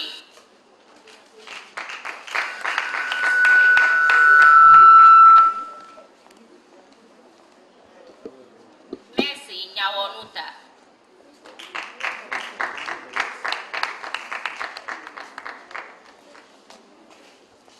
Millicent Enu.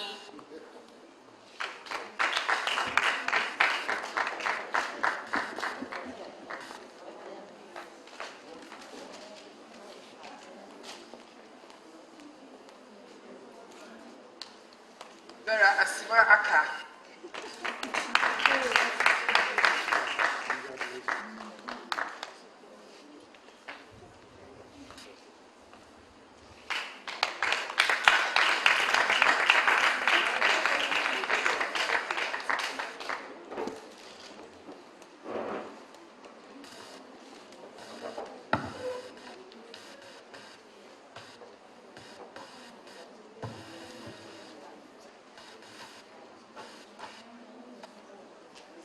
Abu Adiza.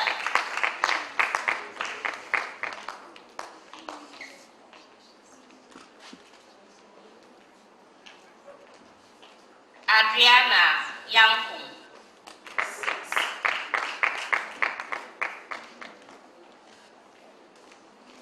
Ifwa Xiao Labi.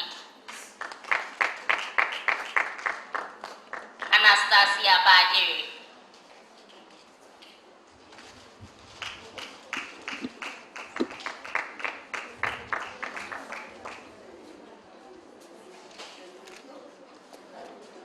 Angelina Senahia. Asafina Adongo.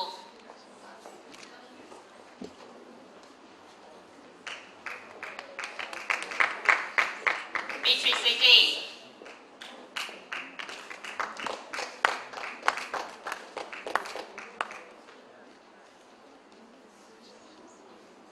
Beatrice Kuntum Blackson.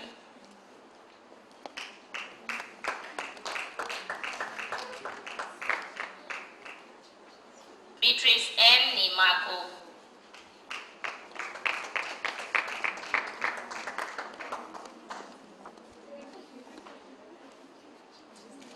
Belinda Sopoli.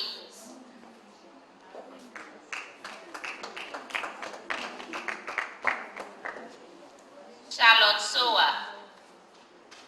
Lai.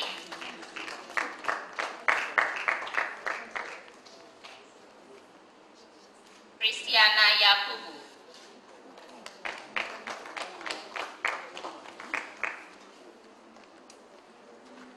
Christiana Bruce Gatti. Cynthia Yomotele Kwashi.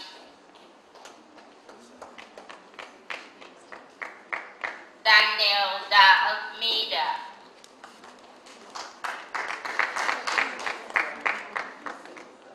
Dina Apia. Dorcas O. Echiampong. Dorothy Eduama.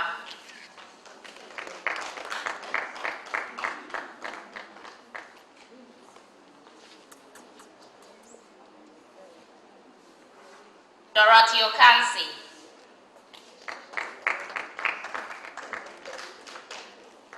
Ebenezer Asanti.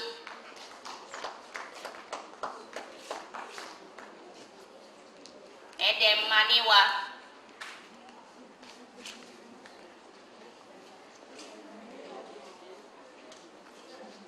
Emilia Pujo.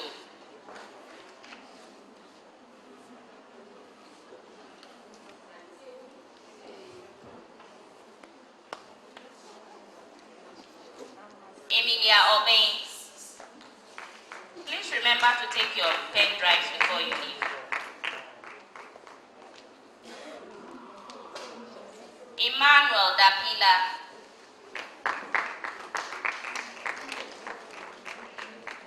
Emmanuel Tampana. Esther Beidu.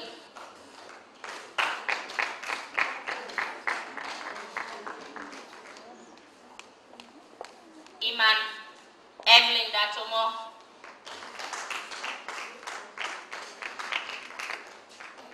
Ernestina Enim,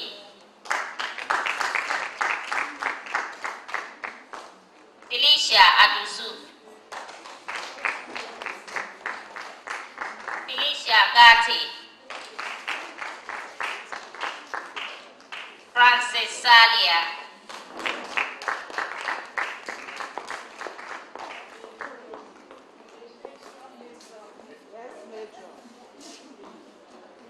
Francis Kawudi,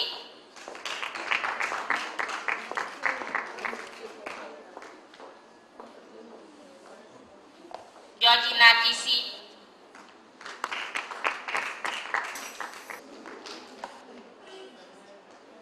Gifty Fachiwa,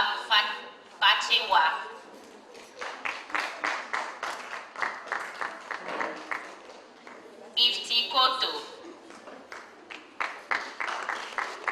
Gloria Walali Saba, Helen Dagadu, Joyce Ochiri Biama,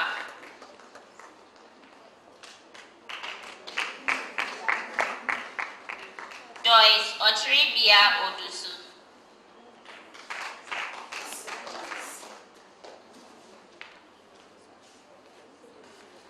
Josephine Asantewa,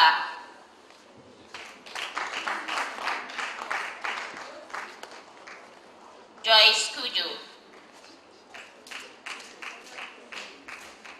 Joyce Okori,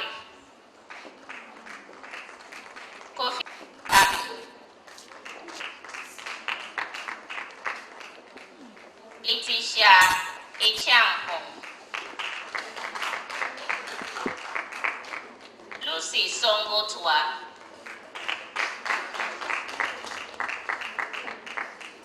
Lydia Aqua,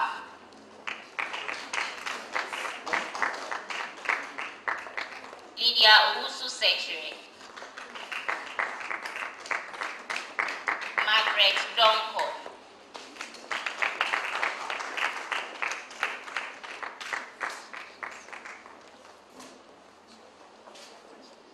Maria Bawa, Mariam Ababio,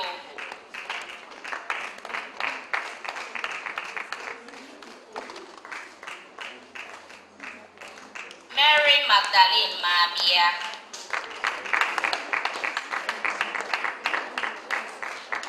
Mavis Akufu Emefa,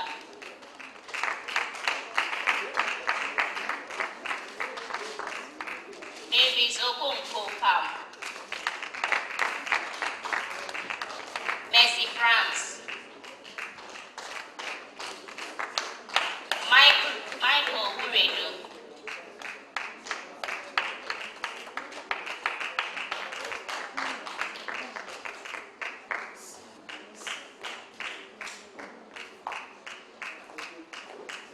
Nathaniel Kluche,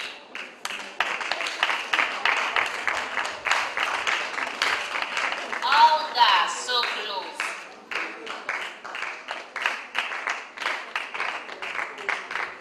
Osei Theophilus,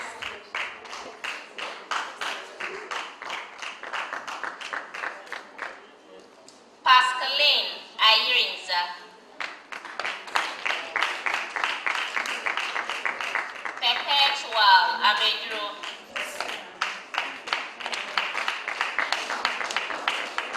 Rahel Nati,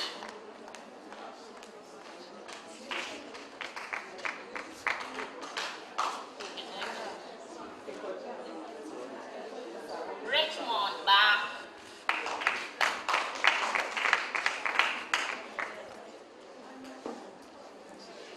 Rosemont Efriyanto,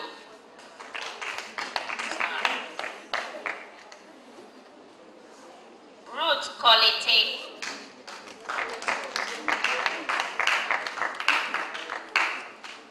Senna Nebu,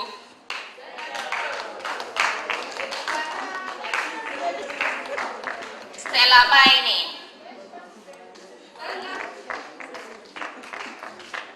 Susan Kumadi,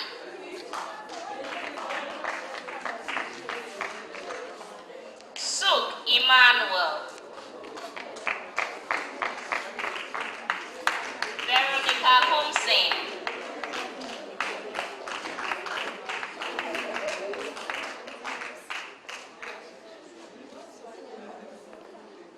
Monday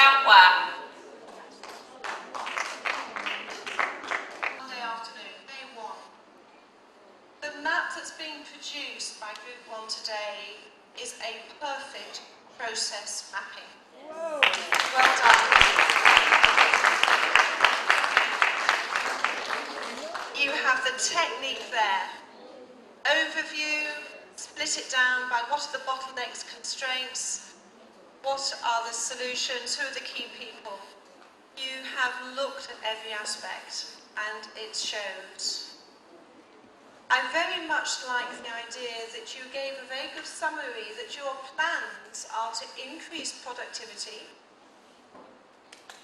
reduce operation cancellations, reduce post-operative complications, and you're going to increase patient safety by identifying the patient, correct marking of which side the operation is going to be, reducing therefore the mortality and morbidity of patients as well, and most of all, you came out with something which I thought was unexpected.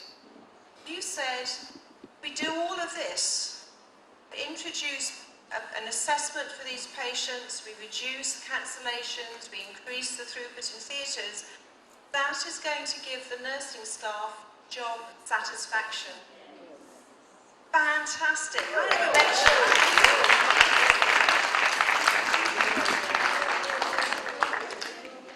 Do you all enjoy your jobs? Yes. Excellent. So do I, must admit. Okay. Should we move on to the next group? Yeah? Are we... Sorry, team at the back, is there opportunity for a break or not? No? Okay, we're moving on. So, our next trio of group presentations, our last trio, is on hospital documentation. Group 6 will then be communication. And then, crucially, we're looking at the role of a peri-operative nurse and improvements in Ghana with respect to the strategic plan. I'm just going to hesitate a moment. We have 2 more members of our team just arriving. 3 more members just arriving. We have... Please come and join us up in the front. Your seats are waiting. We have Professor Nigel Stanfield in the centre. Nigel, do come and join us. And we have Mr. Abidas, orthopaedic surgeon, who's also a lecturer.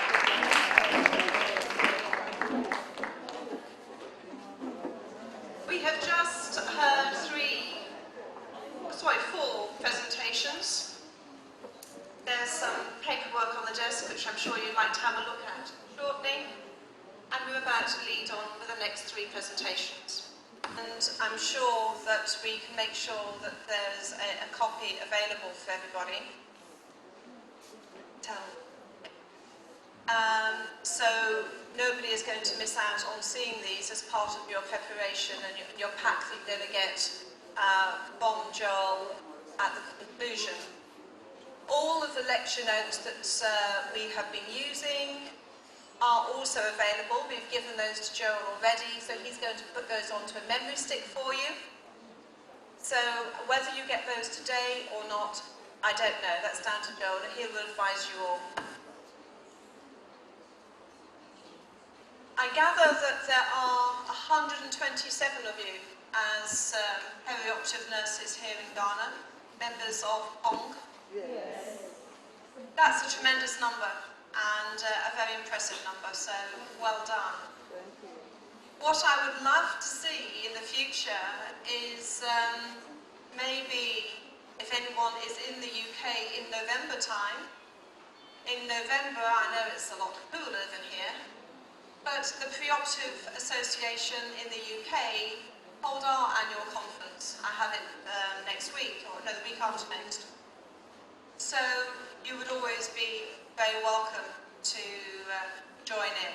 I could probably work something out for you in terms of cost for 1 or 2 people. So, How are we doing? Have we got a laptop? Alicia, this is going to be your group coming up.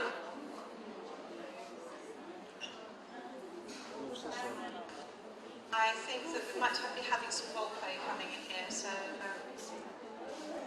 I'm Lydia Osusetri, representing Group 6. Group 6 is going to deal with communication and history taking. And this morning, we're going to show a sketch, which will, at the end of it all, you know how the effect of communication has on the patient and the staff of the hospital as well.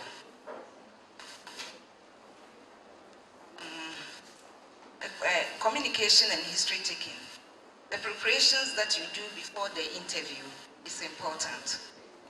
You have to consider the environment that you're going to work with and the outcome of your communication, the history taking. Many a times, patients come to the hospital and the way we approach them by means of communicating with them, taking history, it sends shivers into their spine, and at the end of it all, they cannot come out with what they want to tell the doctor or the healthcare provider to be able to have effective care. And for that matter, we're going to deal about this situation and what we can do to help our patients to be able to come out to tell us what's wrong with them in an environment that will enhance their speedy recovery. So we're going to have a small sketch.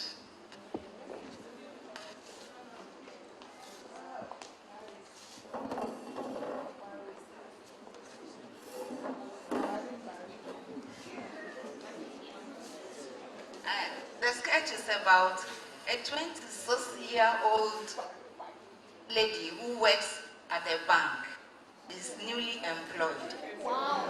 And she realized, she woke up one morning and she examined the breast, found that there's a lump in her breast.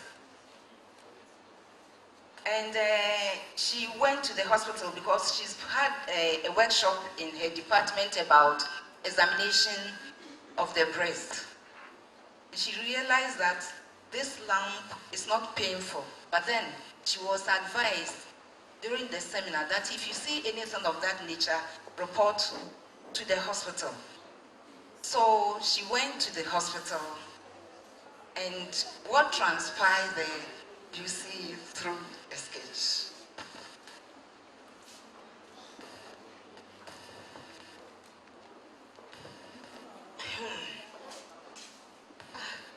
Today is really going to be a busy day. Let me see. I have so many patients out there. Okay. Let me see. Who's next? Next? Next? Yes, yes, yes. Are you, if you have a Adwa, Bedua, or something? No, I'm a Fosia. Then why did you enter? There is no time for place around. Please. You said next. Next? Who's before you anyway? Next? Oh, you are now coming. Did you see outside? The whole place is full of patients. You were walking gorgeously here. Anyway, have a seat. Sit down. Sit down. What's the name again? Ajwa Bedua. Hey, with my spectacles, I cannot even see. Fia Bedua. Okay. Where were you anyway? Okay, okay. Well, okay.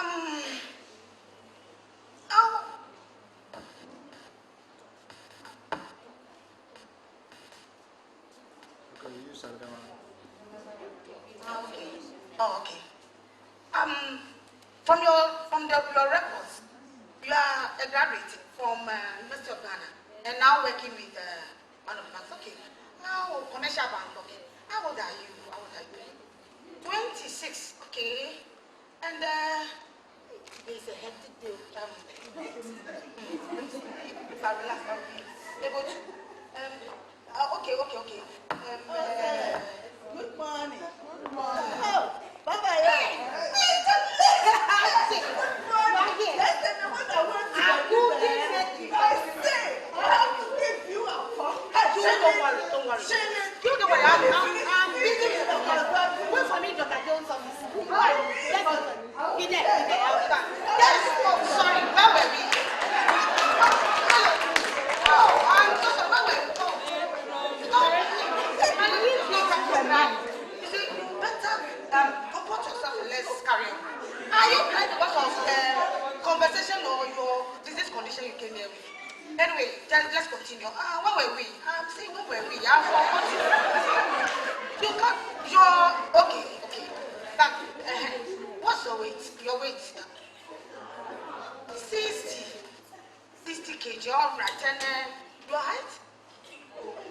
You don't know your height at this age. And you are an elite. I mean, should I call you an intellectual? And you don't know your height, please. For the number of patients out there, I won't have time to measure you. See, you do that in the consulting room. The patients are too many for just 2 nurses. Oh, please, let's be fast. And no more tears, okay? Yes. What's bringing you here to this?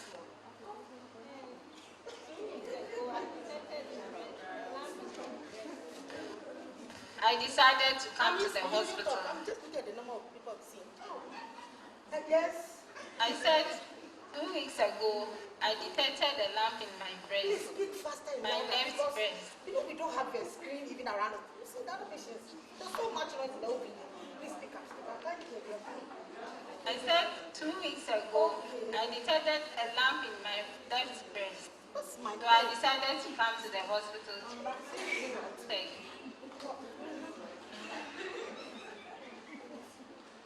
That's all. Yes. That is. Oh, don't check. Yes. Did you say lamb? Yes. Wow. You are in for surgery.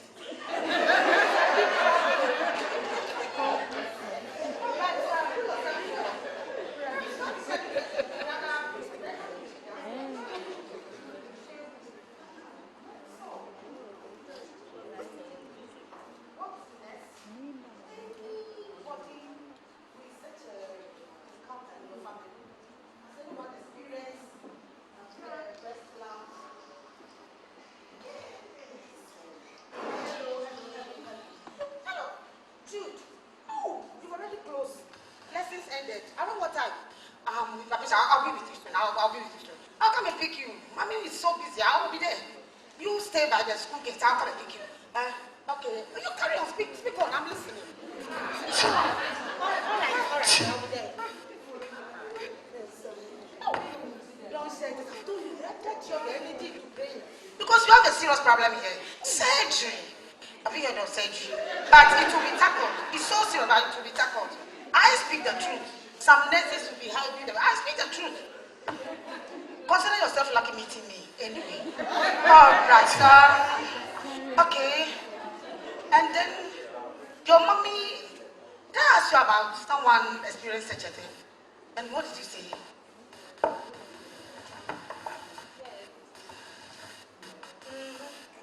Oh, I'm listening. Yes. Yes, my mommy died of breast cancer. Hey! We have a serious issue at hand. In fact, we'll see. Don't lose hope anyway. But it's a very serious issue. Your mommy dying. Oh, don't cry. I'm not. Please, there's no time for crying. Many people are wanting to come in, please. Otherwise, you will wait. When you finish, then you come in, okay? Please. And then do you have any other condition besides this current? Yes, I'm an asthmatic. Asthmatic and anesthesia. Have you ever had anesthesia before? You don't know. Anyway, it's a serious issue. But then, oh, don't cry.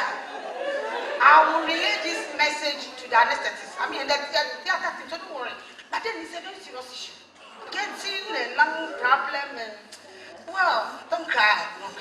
And then, you see, I will leave it the way you are shedding it. You will continue with the rest of the interview. And the rest of the interview, and even physical examination. In any case, the place is so choked. So can we have you go in? Yes. Anyway, there was this healthcare around who have been giving the folders to room 1. Nobody said, hey, see, hey, nobody's around, you know. Well, you see this room, the room 1. Dr. Jones, just take this. Because of time and the number of people I have to see, just go there with this folder. You continue.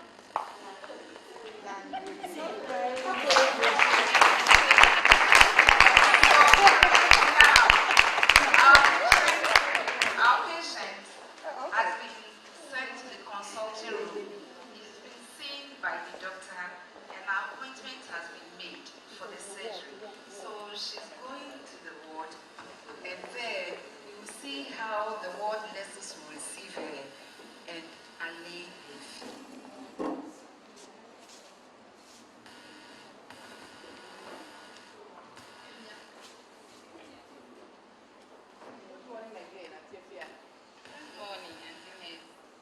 We were just discussing what happens when you are admitted to a hospital for an operation. I am Nurse Kofi. You can usually call me Gifty. Okay. This is the female surgical ward. We are a number of nurses and other health team workers. So you'll be seeing them as the days go by. We have a team too that we work with. It isn't only the doctor that takes care of it. Okay. So you are going to meet, aside the doctor, you meet the anesthetist. Okay. You will meet the peri-operative nurse, the nurses in the theater, who will help the doctor take care of it. Actually, we have called one activist. Good morning. I think it is already here. Good morning. How's everything? Fine. How is your work? My work is fine. What are the cases you have today? I have Auntie. Yeah. Hey, Auntie, yeah. How are you? Fine. Thank you. Thank you. Why you look so morose? Why? What's the problem? Yes. I have a friend. Oh, come on. All with the salt, okay? Don't worry. Don't worry. All will be solved, okay? Have you ever heard that something is impossible for God? No. So I'm here to chat with you, okay? One and one, okay? Okay. So we'll solve everything.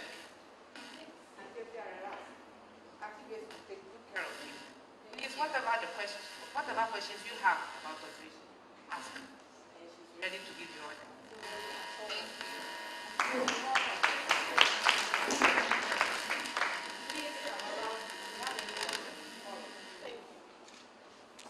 As she already mentioned, I'm Auntie Grace. I'm a peri-operative nurse, but people call us theater nurses because we work in the theater. Since you are coming for surgery, I'm here to have a one-on-one chat with you so that you allay all fears and anxiety. Okay? Okay. So, can you tell me all that you've heard so far? What actually brought you here? Can you tell me about it? Yes. 2 weeks ago, I detected a lump in my breast, my left breast. Oh, okay. I decided to come to the hospital to check whether there is any problem with me. Oh, okay. Is that all that you can say about it? When you went to the OPD, what did the doctor tell you? What did the nurse tell you? The doctor told me you have to operate on me, so he admitted me. Oh, okay. I'm going to ask you a few questions, okay? And I'm asking these questions because when you go to theater, a whole lot of things will happen. The environment will change altogether, so I'll tell you what and what to expect there, okay? But first of all, which of the breast did you say is having the lump? The left. Oh, okay. Okay. Do you have any hearing problem? No. Oh, okay. What about any dentures? Do you have dentures in your mouth? No. Contact lens? No. That's a goodness. What about any tattoo, piercing on your skin? No. That's good. Do you have any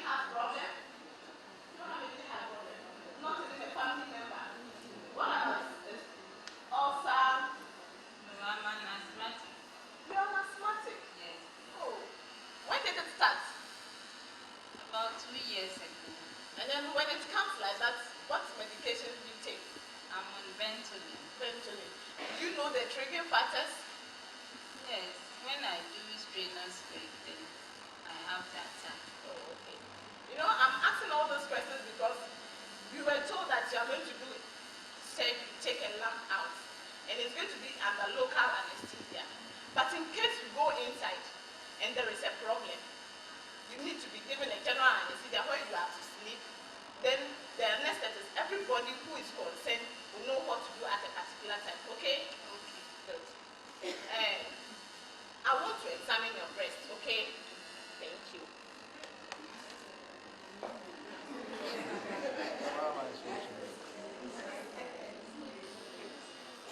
Just relax for me, okay? You see, I'm marking the place because we don't want to go and operate on the wrong one, okay? Okay. So don't clean it all. Okay. Thank you.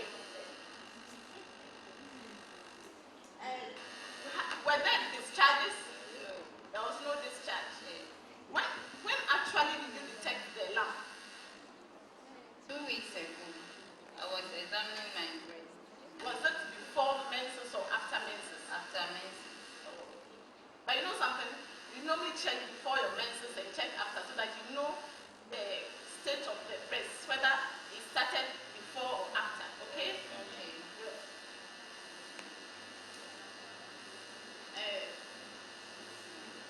So far, everything is okay. We'll be meeting in a theater, but I want you to take heart, okay? You are in competent hands. All will be well with you, okay? Okay, Auntie Ness, are you sure I'll be well? Why do you say that? Because my mommy died of breast cancer. When was that? 5 years ago. Did she report on time? No, we went to the church for prayers, and later she was rushed to the hospital. Oh, you see, the difference between you and mommy is that she came late, but you are here early. But we'll be taking the lamp to the lab, okay? Then we'll go and check whether it is a good one or a bad one. Then we'll start medications from there, okay? So your mother's faith is not yours at all. And believe in God, okay? That all will be well with you, okay? Take care and I'll see you at theater tomorrow, okay?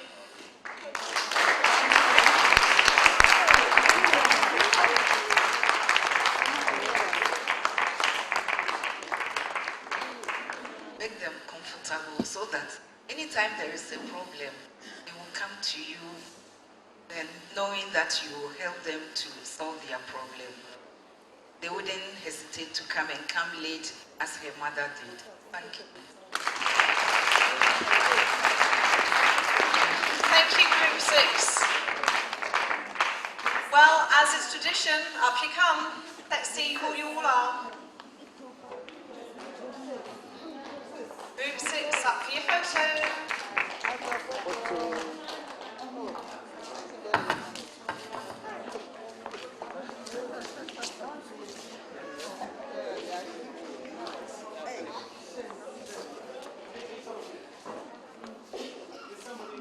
There's life in one person.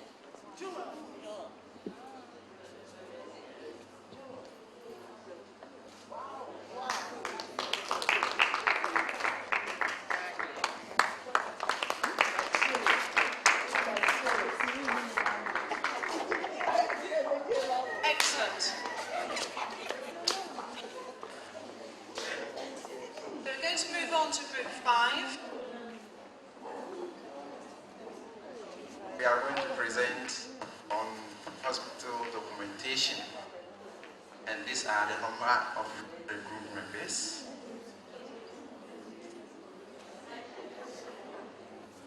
This is the outline of the presentation. We are going to start with the objectives, introduction, constraints, way forward, and then the conclusion. By the end of this program, we should be able to identify the procedure for proper documentation. These are the questions that we'll work on. The first question is, have you clear protocol documentation If yes,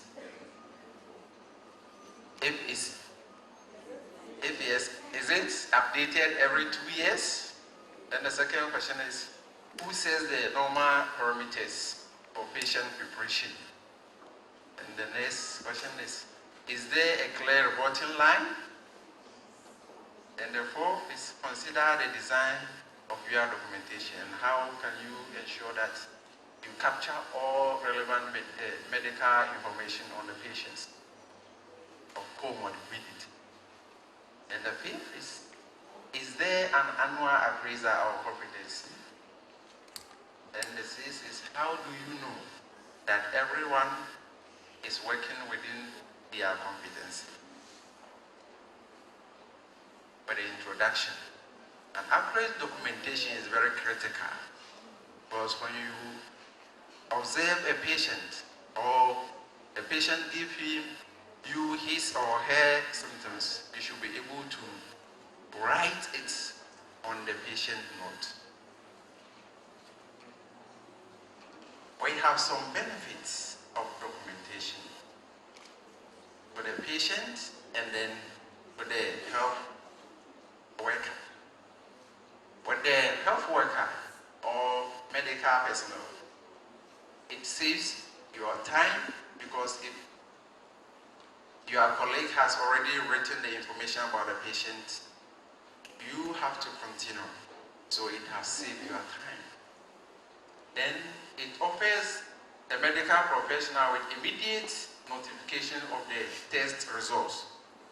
If there are some lab investigation that should be carried out, after you have collected the lab investigation, you have to make sure that you document everything into it so that your next colleague can continue.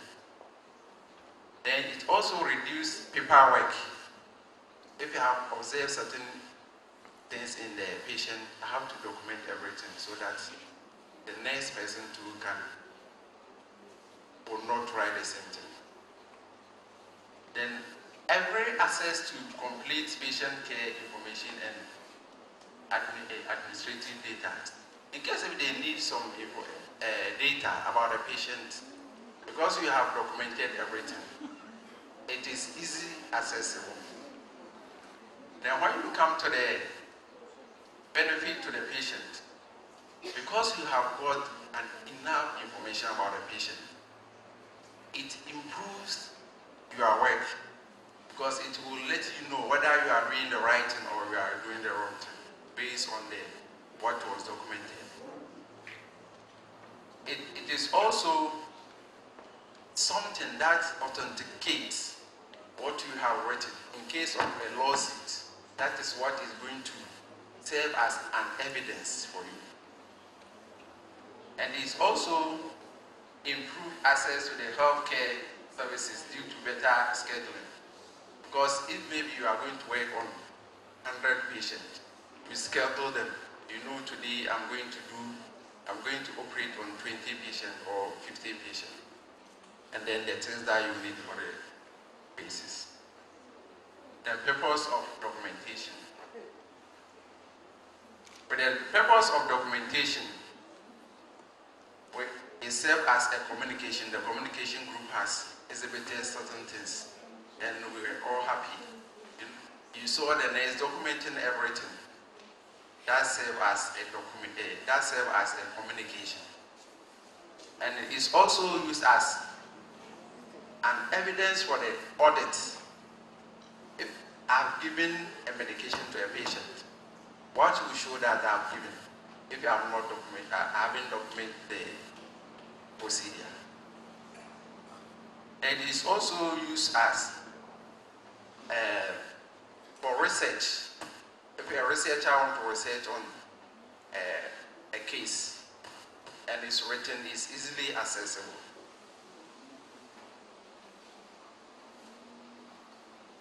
When we are documenting, we have an acronym that we use, that is SOAP. The S means subjective. Whatever the patient will tell you, that is what you are going to write. Then we have the objective, the O. That means your observation that you observe from the patient. You have to write what you observe, the temperature, the BP, and the rest. Then we have the assessment, that is it. You have to assess both the subject and then the objective that you are going to add up so that it will help you in the assessing the patient. Then plan. Because the patient will tell you his problem, what you observe, you combine them, then you plan for the patient in order to solve the patient problem. Then there are certain things that you also have to observe when you are writing the history of the patient, and you have to document them. We have sample EQRS. The S is symptoms, allergies, medication taken, past history of similar events if the patient has ever had that episode before. And the last meal that the patient took, events leading up to the illness, what happened? Was it an injury? Was it? Was it? Was it an injury? Was it an injury? Then the P is provocation or position. Or position. Or position. Then we have the quality. Was it sharp, down? We have to observe. We have to write all those things. If the patient is having pain, was it radiating? Was it dark? Was it sharp? We have to write all. Then we have the S, severity of the symptoms. With the pains, there is a scale for pains from 1 to 10. So whether it is 6, 4, 8, you have to write it, which will help in the diagnosis of the patient. Then the T is timing or triggering factors. You have to write all. Then procedure for making entries. You have to make sure that if you have to type it or in the handwriting, it should be legible. Then in black or blue pen, then signed by the individual who made the entry. When I finish, I have to document it. Don't tell somebody to come and document it for you. Then you have to capitalize on all the beginning of what you wrote. Written with present or past tense verbs.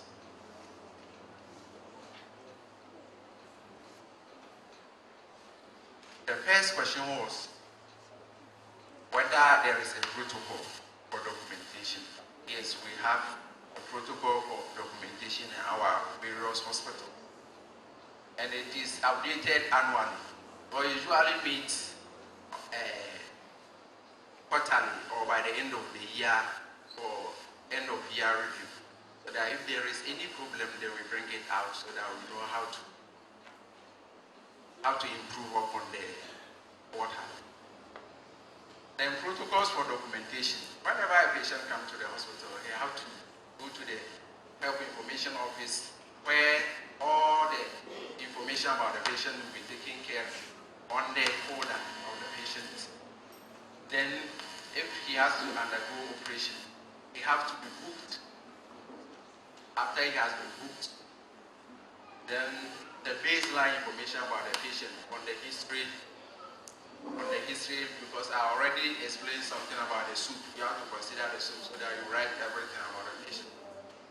Then the patient assessment for the fitness, whether the patient is fit for the operation, you have to consider all those things and you have to make sure that you document everything. Then pre-operative checklists. You have to make sure that from the ward you documented everything. You documented everything about the patient and the consent form is also signed. Then when the patient is in the theater, you have to make sure that all what went on in the theater about the counting of the swabs, the sharps, the instruments, before the operation, during the operation, before the operation, and after you are finished, you have to make sure that you counted everything, then you document them. So if something is left behind, you should write what you saw, so that in case if there is any problem, the patient will be under strict observation. Then, if there is a specimen, you have to make sure that you have labeled the specimen and then write it in the specimen book, so that the one who is coming to receive the patient, you have to hand over by written. The person have to write his name and then sign, so that later on he will not tell you that I didn't collect anything. Then post-operative news, everything that went on in the theater, you have to document it and then write it in the surgery book. But there are instances that something will happen and they will come in, the patient's name and other diagnosis was not written, which is correct. Then recovery news, when the patient is in the recovery, to make sure that you write what you use. Then at the ward to. Then the following people are involved in certain abnormal parameters. We have the peri-operative nurse, we have the surgeon, the anesthetist, and health information officer, and then the others. They are all involved in setting a parameter on the assessment of the patient. Then we have any line of action. Yes, we have a clear reporting line. In case if you want to make a change, as a junior staff, you have to tell your charge your intention and explain everything to her, so that she will give you all the support that you need. Then she will also convince the matron. Then the matron too will convince the other management members. That will help you to be able to bring a change in the hospital or on your documentation. Then, is there any, is it updated annually? Yes, annually the documents is edited to include relevant medical information through departmental meeting and end of year review. At the end of every year, there is an end of year review. So if there is any problem with the documentation, everybody brings his ideas, so that we have to update. Then the fifth one is, the fifth question, whether you are being appraised on your competency. Yes, every year, from the beginning of every year, they give you an appraisal form. So your head of department have to, because the hospital have to set an objective. Then your department will also have to set an objective from the hospital objective. Then you have your job description. Based on your job description, you also set up your objective. Then your head of department monitor your objective. Whether you are doing well somewhere and you are not doing well in another part, then the head of department will see what he or she can do to help you to improve on your performance. Then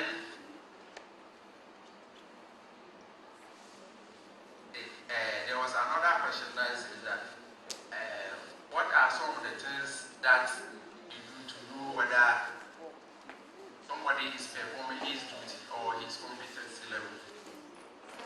Because everything that you do, you are under the care of somebody. So your head of department supervises you and know whether you are performing or you are not performing. Because at the end of the year, they have to appraise you.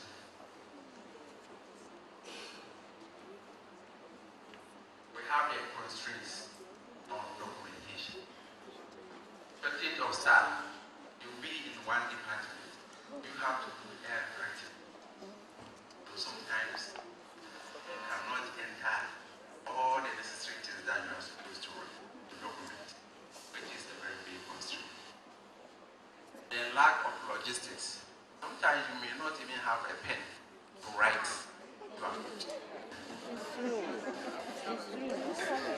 The language barrier.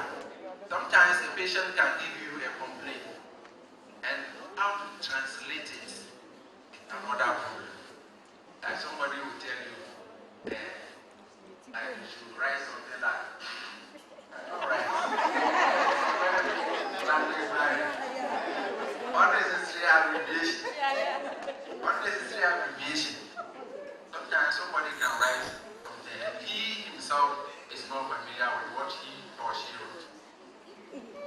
lack of modern technology.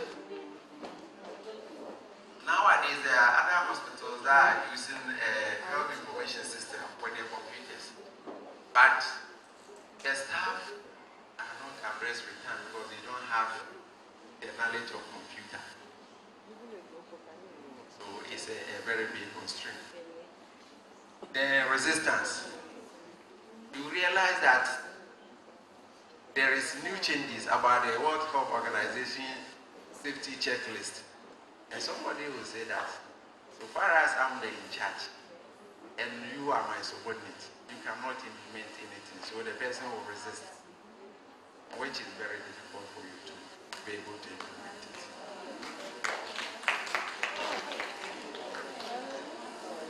Then the way forward.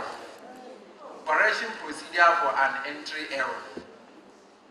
If you make any mistake, you have to cancel it and then write your initial. Then things that you don't have to do. One, you don't have to erase or use a correction fluid. Then you don't have to skip any line because somebody can write something else. You can leave a line and somebody will write, I killed this victim. What would you do? Because you left the line. Then write between lines. You should make sure that you fill all the lines. Don't leave any line. Also don't charge for someone. If the Abdul has finished what is there, he said, yeah, charge it for me. It's very bad. You have to make sure that what you do, you have to write. Then leave blank lines about signature. After you have finished, you have to make sure that immediately after you have finished with your documentation, you have to write your name and then you sign the date and then the time. Then, in conclusion, the medical record is a legal document. Through an accurate documentation, the record serves as a description of exactly what happened. The purpose of the documentation is to provide information for communication, education, assessment, research, and legal actions. Care not documented is care not done. That is the end of the presentation.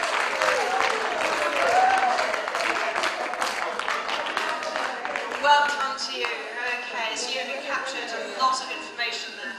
Excellent. Group photograph, please, for group 5.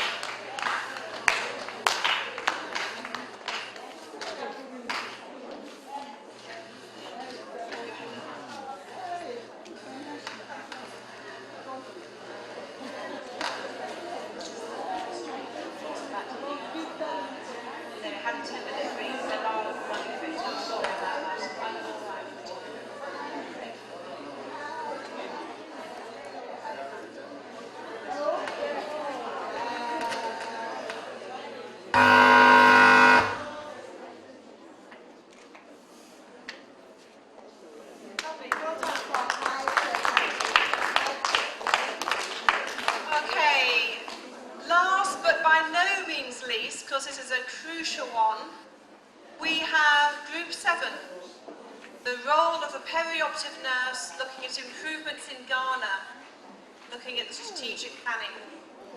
Group 7, come and take the floor. 10 minutes is yours.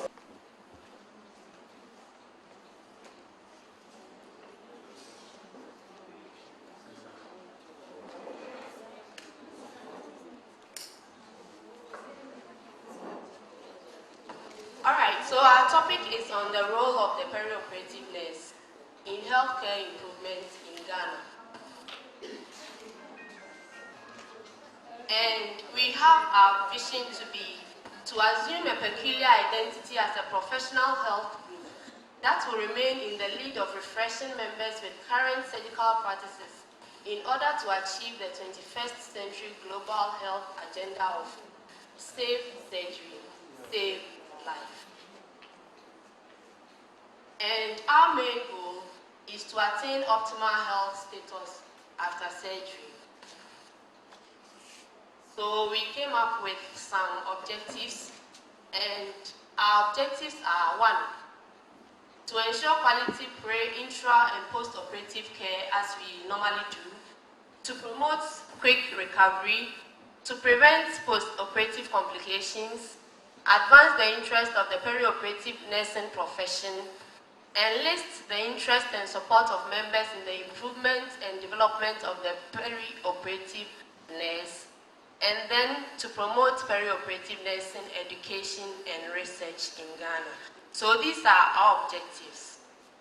So we realize that in order for us to achieve these objectives, there are some things that we need to do in order to promote these strategic objectives and vision. So we group them under pre-op care or assessment, intra-op care, and then post-operative care. So under pre-operative care, we have physical care, physiological care, and the psychological care. And these are some of the things we do pre-operatively. That is comprehensive and accurate patient history taking, complete physical examination, thorough lab investigations, and these, we are not the ones to do them, but we make sure they are ready, the result is ready before surgery. Patient education on health issues, that is personal hygiene, proper preparation of the patient before surgery, and then the psychological or the emotional, that is to allay fears and anxieties as we saw in the small sketch that they did. And then the physical preparation, as we've already said, the personal hygiene, shaving, and those things. And then the anesthetic assessment, we don't do that, but we make sure it is done and well documented in the patient's folder before surgeries are carried out. Then we have the intraoperative care. That is safety of the patient through surgical asepsis, setting and preparing the theater in a clean and safe environment, check for proper functioning of all gadgets and equipment within the theater, the use of sterile instruments and equipment for surgery, proper scrubbing and gowning procedures. All patients should be positioned very well on the operating table. And the rest are the proper use of all accessories such as straps, armrest, headrest, etc. And then appropriate documentations and sterilizations of equipment. That's in the theater. And then good anesthesia monitoring. We brought this because we learned the ECG interpretation. So even if you've scrubbed and you are assisting the surgeon, you'll be looking at the monitor, and if there is any problem, you can alert the anesthetist.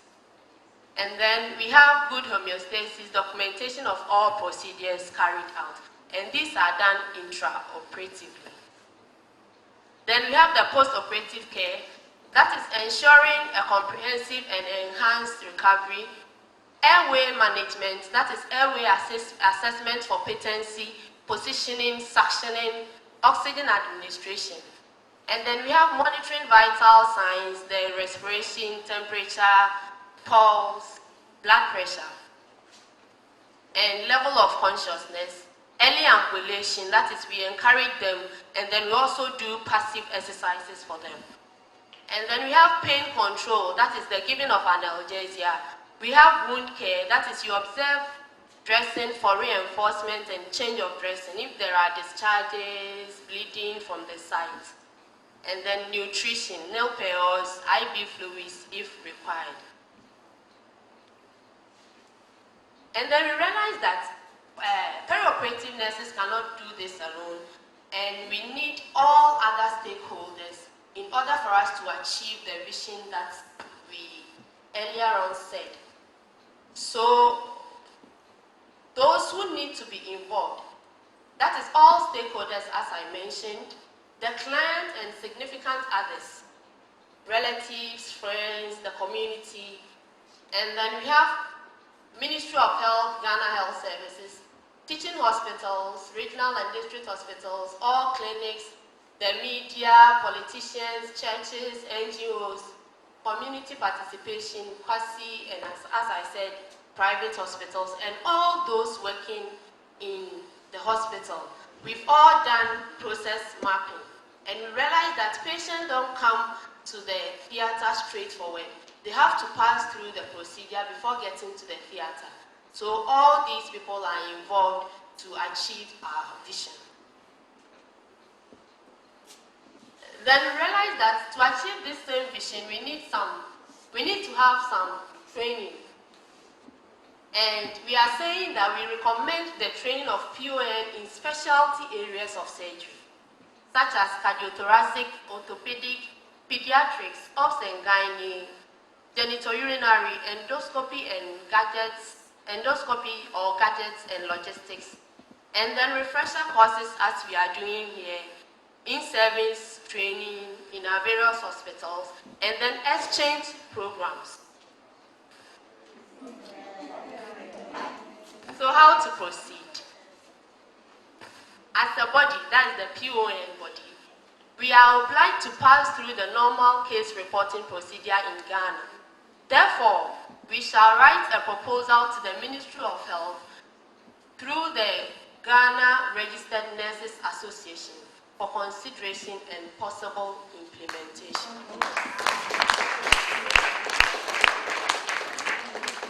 So we came up with an action plan. And in this action plan, we have our problems and the solution or recommendations, and by whom and by when, for all peri-operative nurses and for the group as well. So the first problem we identified was lack of training infrastructure. We all know that we are perching at Kolebu, and therefore we need a school of our own and a hostel of our own. And the root cause of that is lack of funds from the government.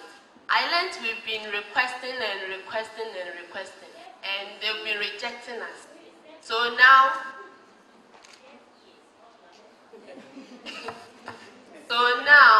is the time for them to really come to our aid and build us a school and a hostel. And so, solution or recommendation, we said government should build schools and hostels for us. By whom? That's the government of Ghana.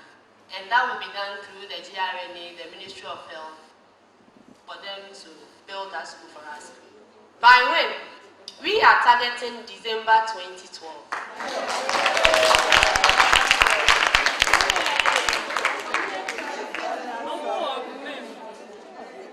So, yeah, next year, December next year. So we are hoping that by December next year, we should have a school of our own. The second problem we identified was inadequate training logistics. And the root cause was that we don't even have a school. So even if we have the logistics, where are we going to store them? And the second root cause was lack of funds. PONGG. With technical skills, we say. PONGG. With technical skills, we say. Yes. We will be meeting after the program. Only the PONGG members, since we have some affiliates among us. So we'll have a meeting after this. Shall we take our closing prayer?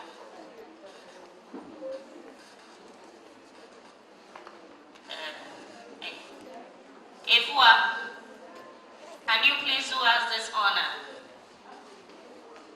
and give us the closing prayer?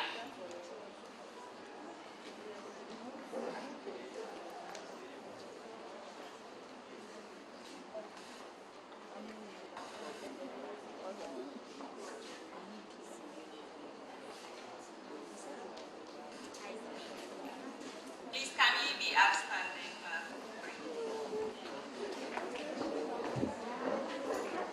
Our Heavenly Father, we thank you so much for today. We thank you for this workshop we started on Monday. Father, Lord, you've given us so much knowledge, and we pray that the knowledge that we've had, we are going to impart it, oh Lord, at our workplaces. Give us the strength, give us more wisdom, and whatever he